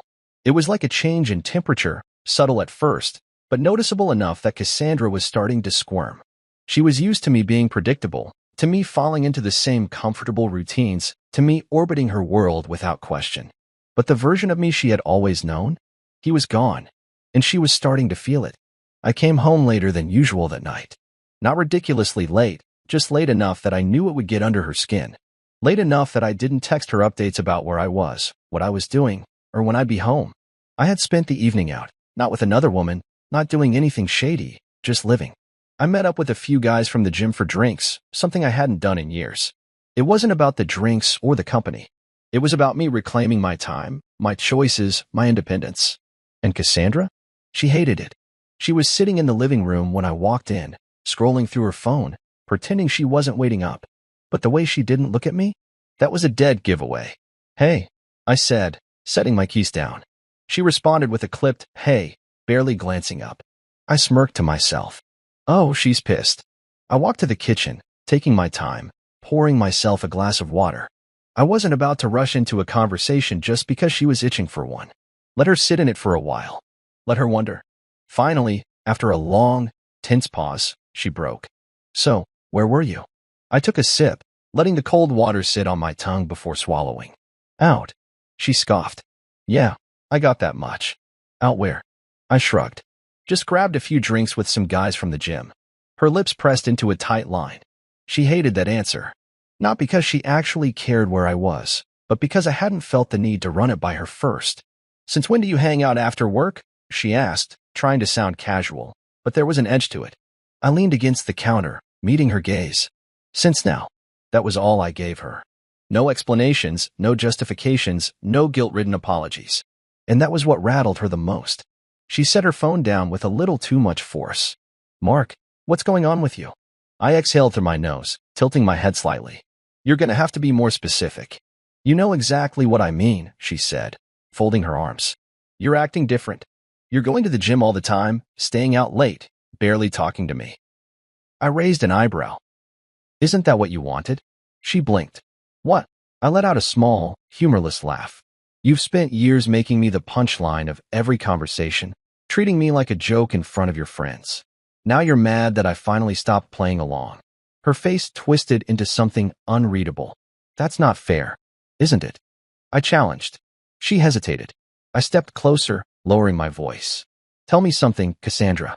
If I had made a comment like that about you at Thanksgiving, if I had humiliated you in front of a room full of people, how would you have reacted?" Silence. She knew exactly how she would have reacted. She would have been furious.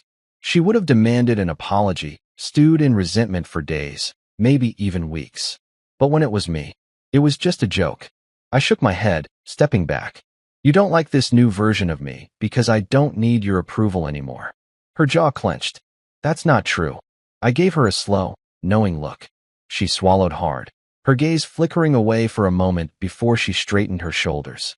"Look, if you have a problem with me, say it. Don't just shut me out like this." I studied her for a moment, my grip tightening around the glass in my hand. "I do have a problem with you, Cassandra," I said finally, my voice calm but firm. "I have a problem with how you treat me.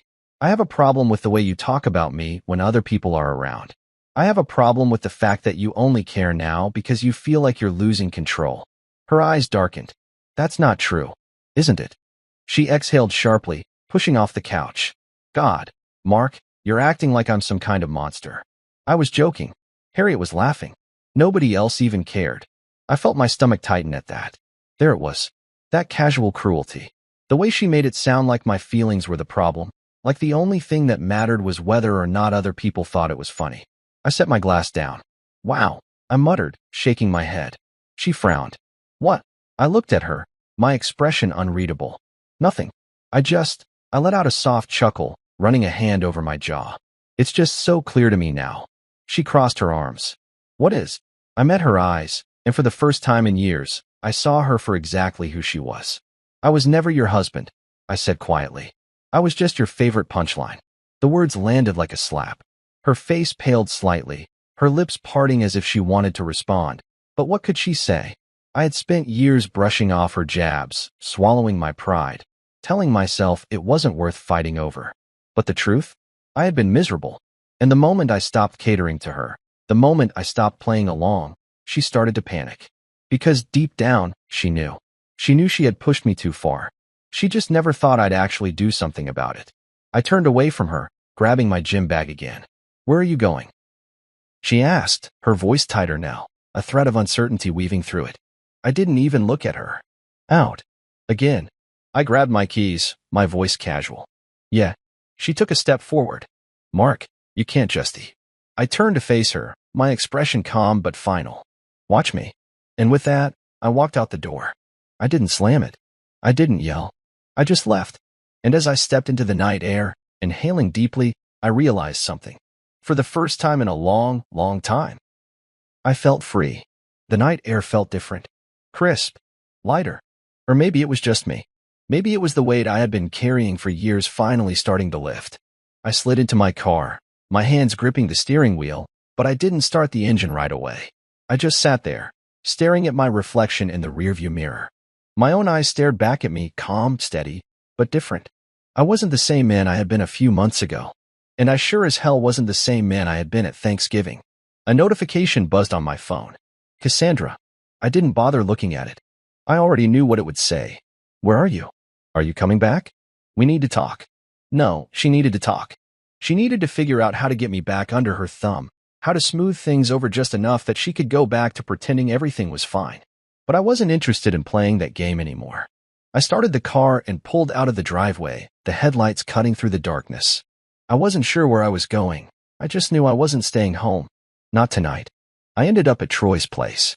I knocked on his door, and a few seconds later, he opened it, a beer in hand, looking surprised but not unwelcome. Didn't think I'd see you again tonight, he said, stepping aside to let me in. I shrugged. Didn't feel like going home. That answer was enough. He didn't push, didn't ask questions I wasn't ready to answer. Instead, he grabbed another beer from the fridge, handed it to me, and gestured for me to sit. The place was simple, no fancy decorations, no unnecessary clutter. Just a couch, a TV, and a few framed pictures on the wall. A place that felt lived in but not weighed down by someone else's expectations. For a while, we sat in comfortable silence, sipping our drinks, watching whatever game was on.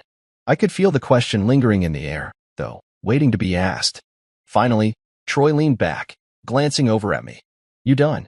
I took a sip of my beer. With what? He gave me a knowing look. With her. I let out a slow breath, rolling the bottle between my hands. I think I've been done for a while, I admitted. I just didn't want to admit it to myself.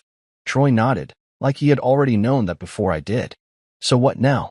I exhaled, rubbing a hand over my jaw. I don't know. And that was the truth. For years, my life had revolved around Cassandra's moods, her opinions, her expectations. I had been so busy trying to keep the peace, to avoid fights, to make things work, that I hadn't stopped to think about what I actually wanted. But now, I had a blank slate. And for the first time in years, that didn't scare me. When I finally got home later that night, the house was dark, except for the glow of the kitchen light. Cassandra was sitting at the table, a half-empty glass of wine in front of her. She looked up when I walked in, her eyes scanning me like she was trying to read me, trying to figure out what was going on inside my head. Where were you? She asked, her voice quieter than before. I set my keys down. Out. A muscle in her jaw twitched. You keep saying that. Because it's the truth. She exhaled, leaning back in her chair. Are we ever going to have a real conversation, or are you just going to keep walking out on me? I studied her. Do you really want to have a real conversation, Cassandra? Or do you just want to smooth things over so you can go back to pretending everything is fine? Her eyes flickered with something. Anger, maybe. Frustration. But also something else. Something close to panic. You're acting like I'm the bad guy, she said. I let out a humorless laugh. I'm acting like I finally see things for what they are. She sat up straighter, her fingers tightening around her wine glass. And what do you see? I met her gaze, my voice steady. I see a woman who spent years belittling her husband in front of other people, who laughed at his expense, who dismissed his feelings whenever he tried to bring them up. I see someone who never thought twice about how her words affected me. But now that she can feel me pulling away, she suddenly wants to talk. Her lips parted slightly, but no words came out. I stepped closer, resting my hands on the back of a chair. Tell me something, Cassandra. If I had never started changing, if I had just kept letting things slide like I always did, would you even be sitting here right now? Or would you still be joking with Harriet about what a joke your husband is? Silence. A long, heavy silence.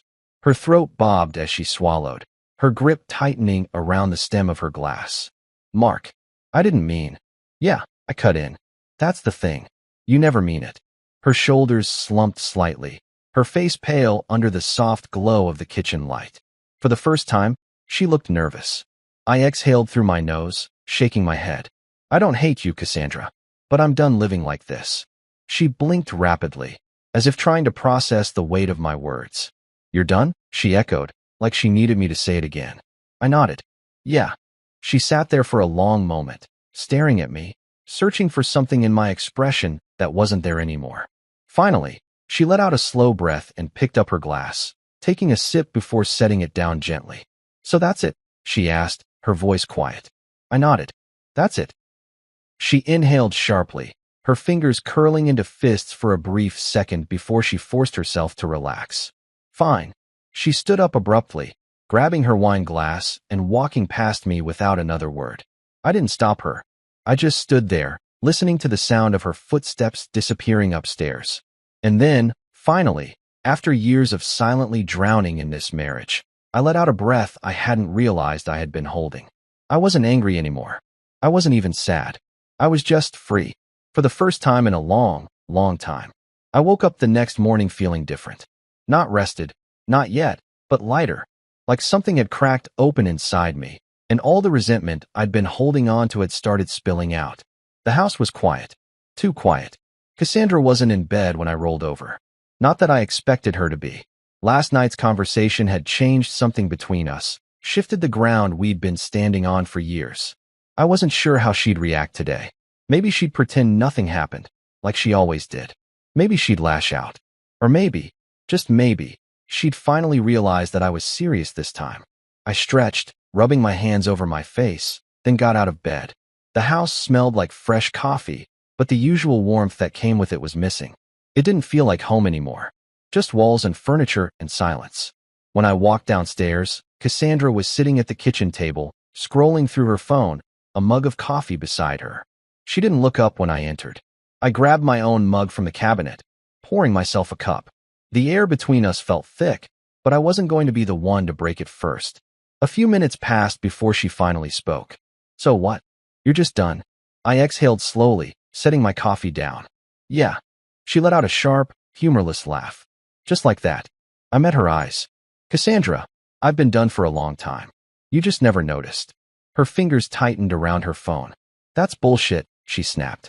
You never said anything before. You never acted like this before. I shook my head. No, I did. You just didn't listen. Her jaw clenched. You're really acting like I'm the villain here. I leaned against the counter, crossing my arms. Do you even hear yourself? The moment I stop tolerating the way you treat me, suddenly I'm acting different. Like I'm the problem. I let out a breath, shaking my head. That's exactly why I'm done. She stared at me, her expression a mix of anger and something else, uncertainty.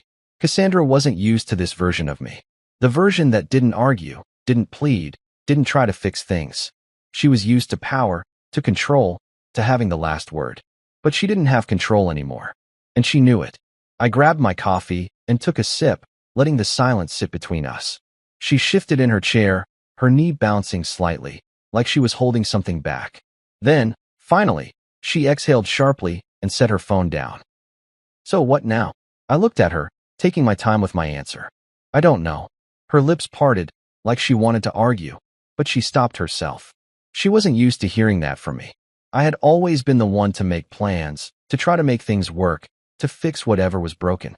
But I wasn't fixing this. Not anymore. She swallowed hard. Are you leaving? I exhaled, looking down at my coffee. I hadn't made that decision yet. Not fully. But I knew one thing for sure. If things stayed the same, if she kept treating me the way she had for years, then I wouldn't be here much longer. I don't know, I repeated. She scoffed, standing up abruptly. God, Mark, can you stop being so? She cut herself off, pressing her fingers to her temple. You can't just throw this at me and expect me to be okay with it. I raised an eyebrow. You think I'm okay with it? She glared at me, but there was something else in her expression, something I hadn't seen in a long time. Fear, not anger, not frustration. She was scared, because she had spent so many years assuming I'd always be there, that I'd always come back no matter what she said or did. But now, she wasn't so sure. I set my mug down, pushing off the counter. I need to get ready for work. I walked past her without another word, leaving her standing there, gripping the edge of the table like she was holding on for balance. And for the first time in years, I didn't feel guilty. At work, I felt more focused than I had in a long time. I buried myself in projects, emails, anything that kept my mind busy. But even then, I could feel it lingering. The weight of that morning, of everything left unsaid. Jake swung by my office around lunchtime, leaning against the doorframe. You good? I nodded. Yeah. He studied me for a second, then smirked. Cassandra's still freaking out? I let out a breath, rubbing the back of my neck. She's not handling it well. Jake chuckled. I bet. She's losing control of her favorite punching bag. I didn't laugh. Not because he was wrong, but because it hit too close to home. He must have noticed, because his expression softened. Seriously though, man. I'm glad you're standing up for yourself. It's about time. I nodded, picking up my coffee. Yeah, it is. Jake hesitated, then asked, so what's the plan?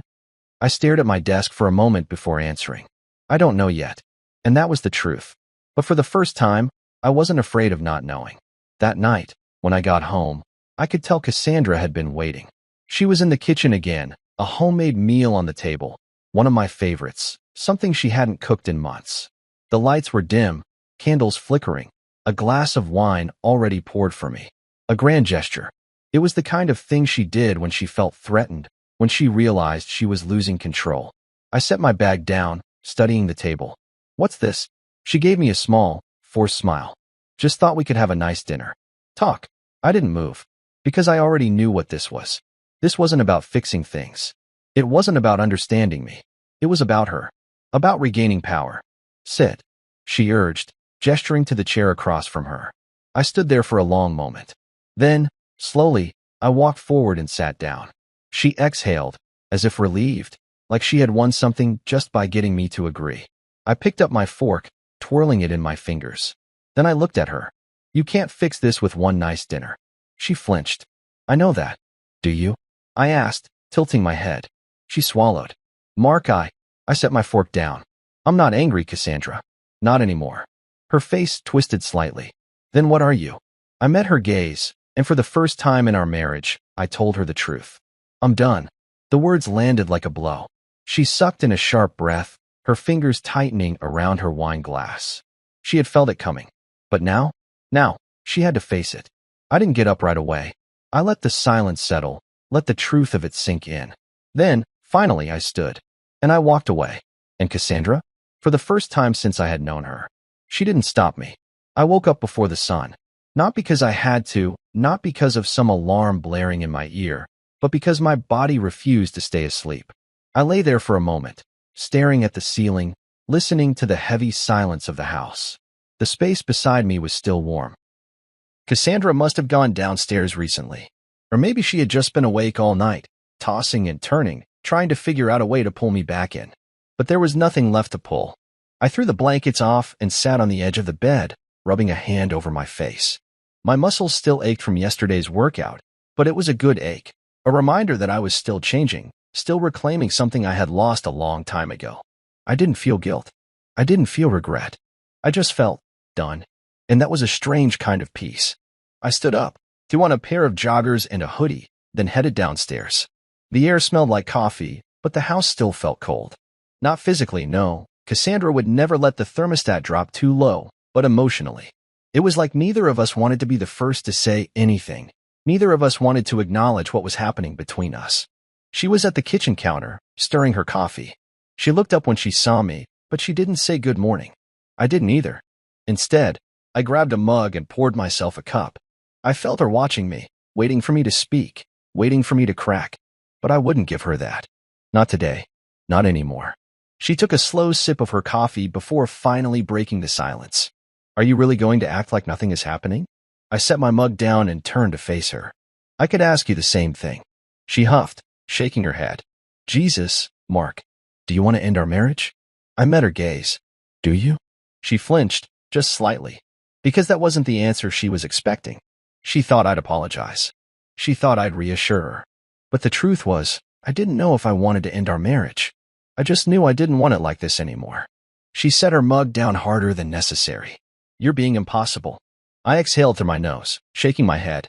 No, Cassandra. For the first time, I'm being honest. She folded her arms, her eyes narrowing. So what?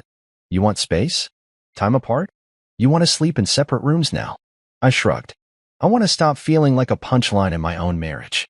She let out a humorless laugh, running a hand through her hair. Oh my God. Are we really still on about that stupid Thanksgiving comment? I tilted my head, studying her. No, Cassandra. It wasn't just Thanksgiving. That was just the moment I finally realized I'd had enough. She opened her mouth to argue, but she must have seen something in my expression, something final, because she shut it again. Silence stretched between us, thick and heavy. Then she sighed. looking away. I never meant to hurt you. That was the closest thing to an apology she had ever given me. And even that sounded more like an excuse than an admission of guilt. I nodded slowly, taking a sip of my coffee. I know. And I did. Cassandra didn't hurt me on purpose. It wasn't malicious. It was just how she was. And that was the problem. She had spent so long treating me like a joke that she never stopped to consider how it made me feel. She never stopped to ask if I was okay with it. Because, to her, my feelings didn't matter. And now, she was realizing that they did. She sighed again, rubbing her temples. So what happens now? I let out a slow breath, running a hand over my jaw. I don't know. And that was the honest truth. I didn't know if we were beyond saving. I didn't know if she could change, or if I even wanted her to. I just knew that I couldn't live like this anymore. She studied me for a long time, her expression unreadable. Then, finally, she nodded. Fine. I raised an eyebrow. Fine. She met my gaze. If you want space, take it. I wasn't sure if she meant it, or if this was just another power move, another way to test me, to see if I'd break first. But I wasn't playing that game anymore. I gave a small nod. Okay.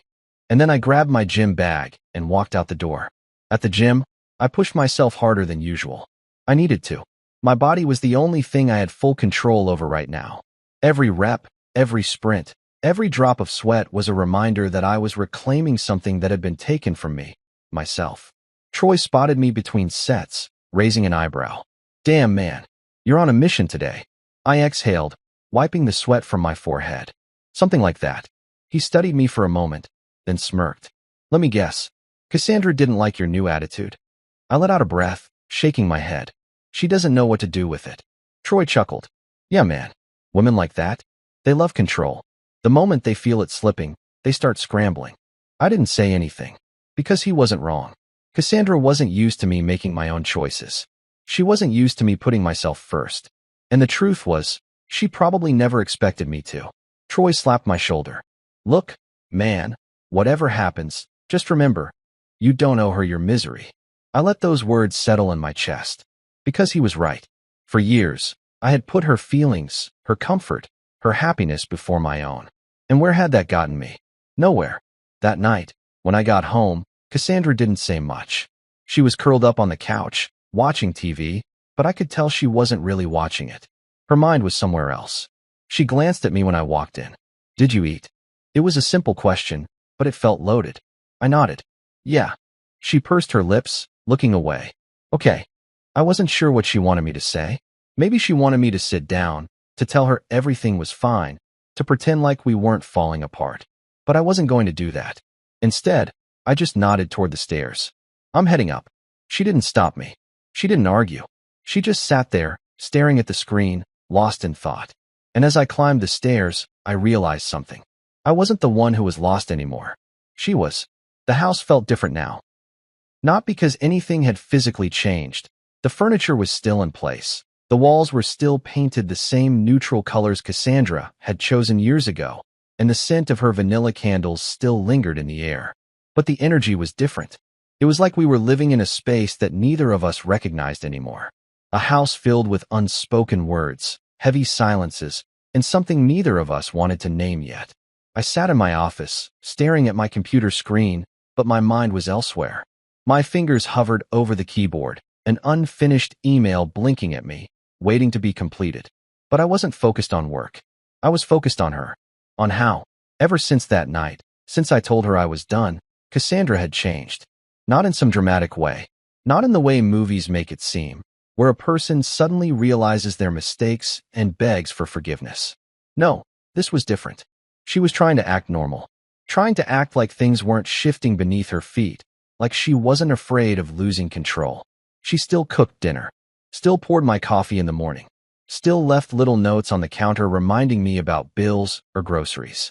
But everything she did now felt calculated, like she was waiting for me to soften, waiting for me to come back to her. But I wasn't the same man she had gotten used to, and that scared her more than anything. When I got home that evening, Cassandra was already in the kitchen, stirring something on the stove. The smell of garlic and butter filled the air, and I knew, without even asking, that she was cooking my favorite meal. I leaned against the doorway, watching her. She didn't look up. Hey. I exhaled. Hey. She kept stirring, her movements slow and deliberate. You're home earlier than usual. I checked my watch. Barely.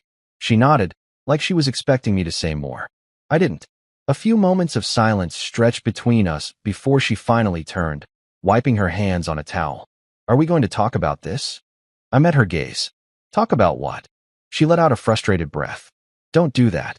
Do what? Act like nothing's happening. I raised an eyebrow. You've been acting like nothing's happening for years. Why does it bother you now? That made her flinch. Just slightly. But I caught it. She swallowed, gripping the edge of the counter. Because I feel like I'm losing you. I studied her for a long moment, my jaw tightening. Cassandra, you lost me a long time ago. Her breath hitched. She hadn't expected me to say it so plainly. I stepped forward, resting my hands on the counter. You want to know the difference between now and before? Before, I just didn't say it out loud. She shook her head. That's not fair. I laughed under my breath. Fair. I echoed. You think any of this has been fair? You think it was fair when you mocked me in front of your friends?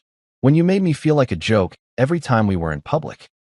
When you brushed off every concern I ever had and made me feel like I was just being too sensitive? She inhaled sharply. That's not. I cut her off. Yes, it is. That's exactly what happened. And you know it. Her lips parted slightly, like she wanted to argue, like she wanted to fight. But instead, she pressed her fingers to her temples, exhaling shakily. For the first time in years, Cassandra looked defeated. And I didn't feel guilty. Because she wasn't defeated by me. She was defeated by the realization that she couldn't control the situation anymore. That she had pushed me too far. That she had lost me, and there was nothing she could do to fix it.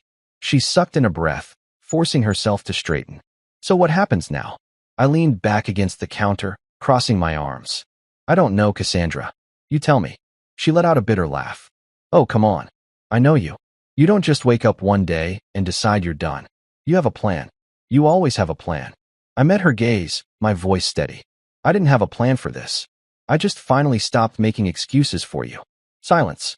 For a long moment, she just stood there, gripping the counter, staring at me like she was trying to see me. Really see me, for the first time in years.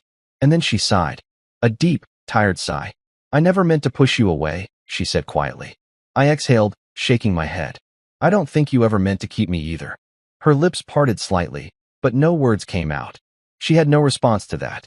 Because she knew it was true. Cassandra had never been the kind of woman who cherished what she had. She always had control, always had the upper hand. And as long as she thought I'd never leave, she never had to think about losing me. But now she had to. She swallowed hard. Do you still love me? The question hit me harder than I expected. Because once upon a time, I would have said yes without hesitation. Once upon a time, I would have fought for this marriage, no matter how much it hurt me. But now, I wasn't sure anymore. I ran a hand over my face, exhaling slowly. I don't know. Her breath hitched. You don't know? I shook my head. I don't. And that was the most honest answer I could give her. I still cared about her. Of course I did. We had built a life together. We had spent years in the same house, shared the same space, made memories, good and bad. But love?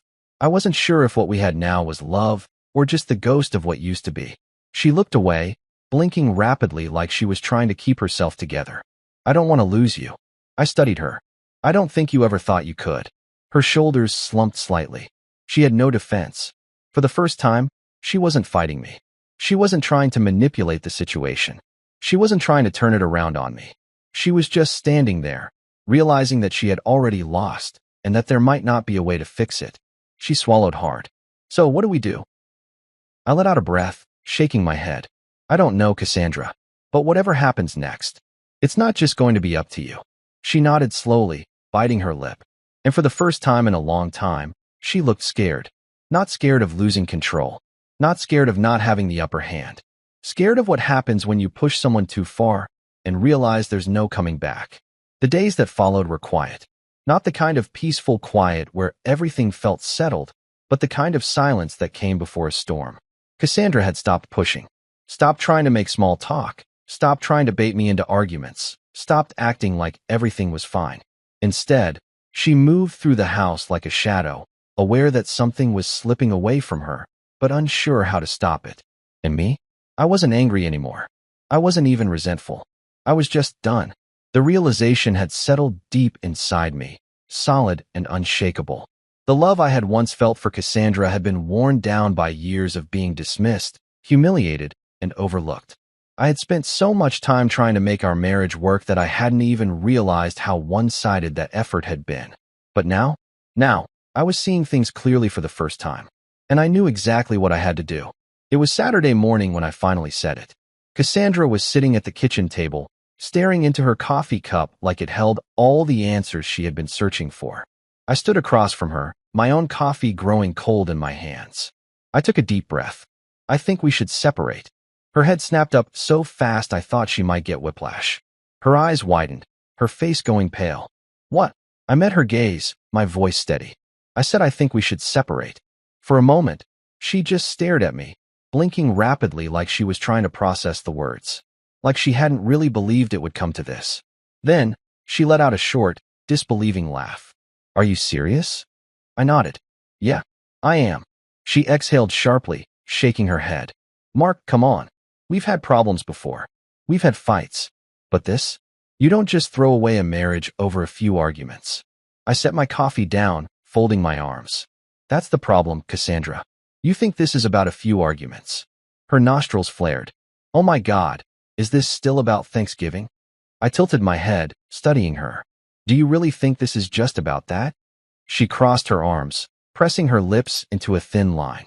I don't know, Mark. Because you haven't actually told me what you want.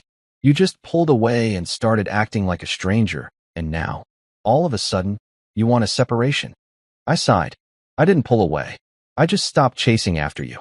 Her breath hitched slightly, but she covered it up quickly, standing up from her chair. So that's it. You're just done. I nodded slowly. Yeah, I think I am. Cassandra let out a bitter laugh, running a hand through her hair. Wow. Just wow. She turned away from me, gripping the edge of the counter like she needed to steady herself. And you've already made up your mind, haven't you? I didn't say anything, because she already knew the answer. She turned back to face me, her jaw clenched. You know, for years, I put up with things in this marriage that weren't perfect either. But I didn't just give up. I narrowed my eyes. Put up with what, Cassandra? What exactly have you endured in this marriage? She hesitated, because she didn't have an answer. Not one that would make her the victim. Not one that would erase the fact that I was the one who had been disrespected, dismissed, treated like a joke. Finally, she exhaled, her shoulders sagging slightly. So what now? I took a deep breath. I'll start looking for a place. I don't want to blindside you by just leaving, but I think we both know this isn't working anymore. She swallowed hard, nodding slowly. And if I don't want a separation? I met her gaze, my voice soft but firm. Then you'll have to accept it anyway. Her face crumbled slightly, but she quickly turned away, pretending to busy herself with something on the counter. And that was the moment I knew. Cassandra didn't want this marriage to end because she loved me. She wanted it to stay intact because it was comfortable, because she didn't like the idea of losing control, of being the woman whose husband walked away first. But that wasn't enough. Not for me. Not anymore. By the time the next week rolled around, I had already started looking at apartments. I hadn't told anyone yet. No friends, no family. This wasn't something I wanted to announce until it was real. But Cassandra? She had started acting different. Not in the way I expected. Not desperate. Not manipulative. She was quiet. She didn't snap at me anymore. She didn't make passive-aggressive comments. She didn't make jokes at my expense. Instead, she watched me. She watched me as I came home from the gym, sweat still clinging to my skin. She watched me as I took work calls in the living room, my voice confident, steady, in a way it hadn't been for years. She watched me as I stopped orbiting her world, and instead, built one of my own. And I could see the regret in her eyes. The realization that she had let me slip away, and now, it was too late to bring me back. But I didn't feel bad for her, because she had choices too. She could have chosen to respect me. She could have chosen to listen to me when I told her, over and over again, that her words hurt. She could have chosen to see me as her husband instead of a punchline. But she didn't. And now, she had to live with the consequences of that. 2 weeks later, I signed a lease for a new apartment. It wasn't big. It wasn't fancy. But it was mine. And for the first time in years, I felt like I had control over my own life again. The night before I left, Cassandra stood in the doorway of our bedroom, arms folded tightly across her chest. "So that's it?" she asked, her voice barely above a whisper. I met her gaze. "Yeah." She inhaled sharply, then exhaled. "I never thought it would end like this." I nodded. "Me neither." She hesitated, then swallowed hard. "Is there anything I could have done?" I sighed. "You could have listened. A long time ago." Her lips parted slightly, but she didn't argue, because she knew the truth. And then, just like that, it was over. I picked up my bag, walked past her, and didn't look back. Because the version of me who would have stayed, he didn't exist anymore.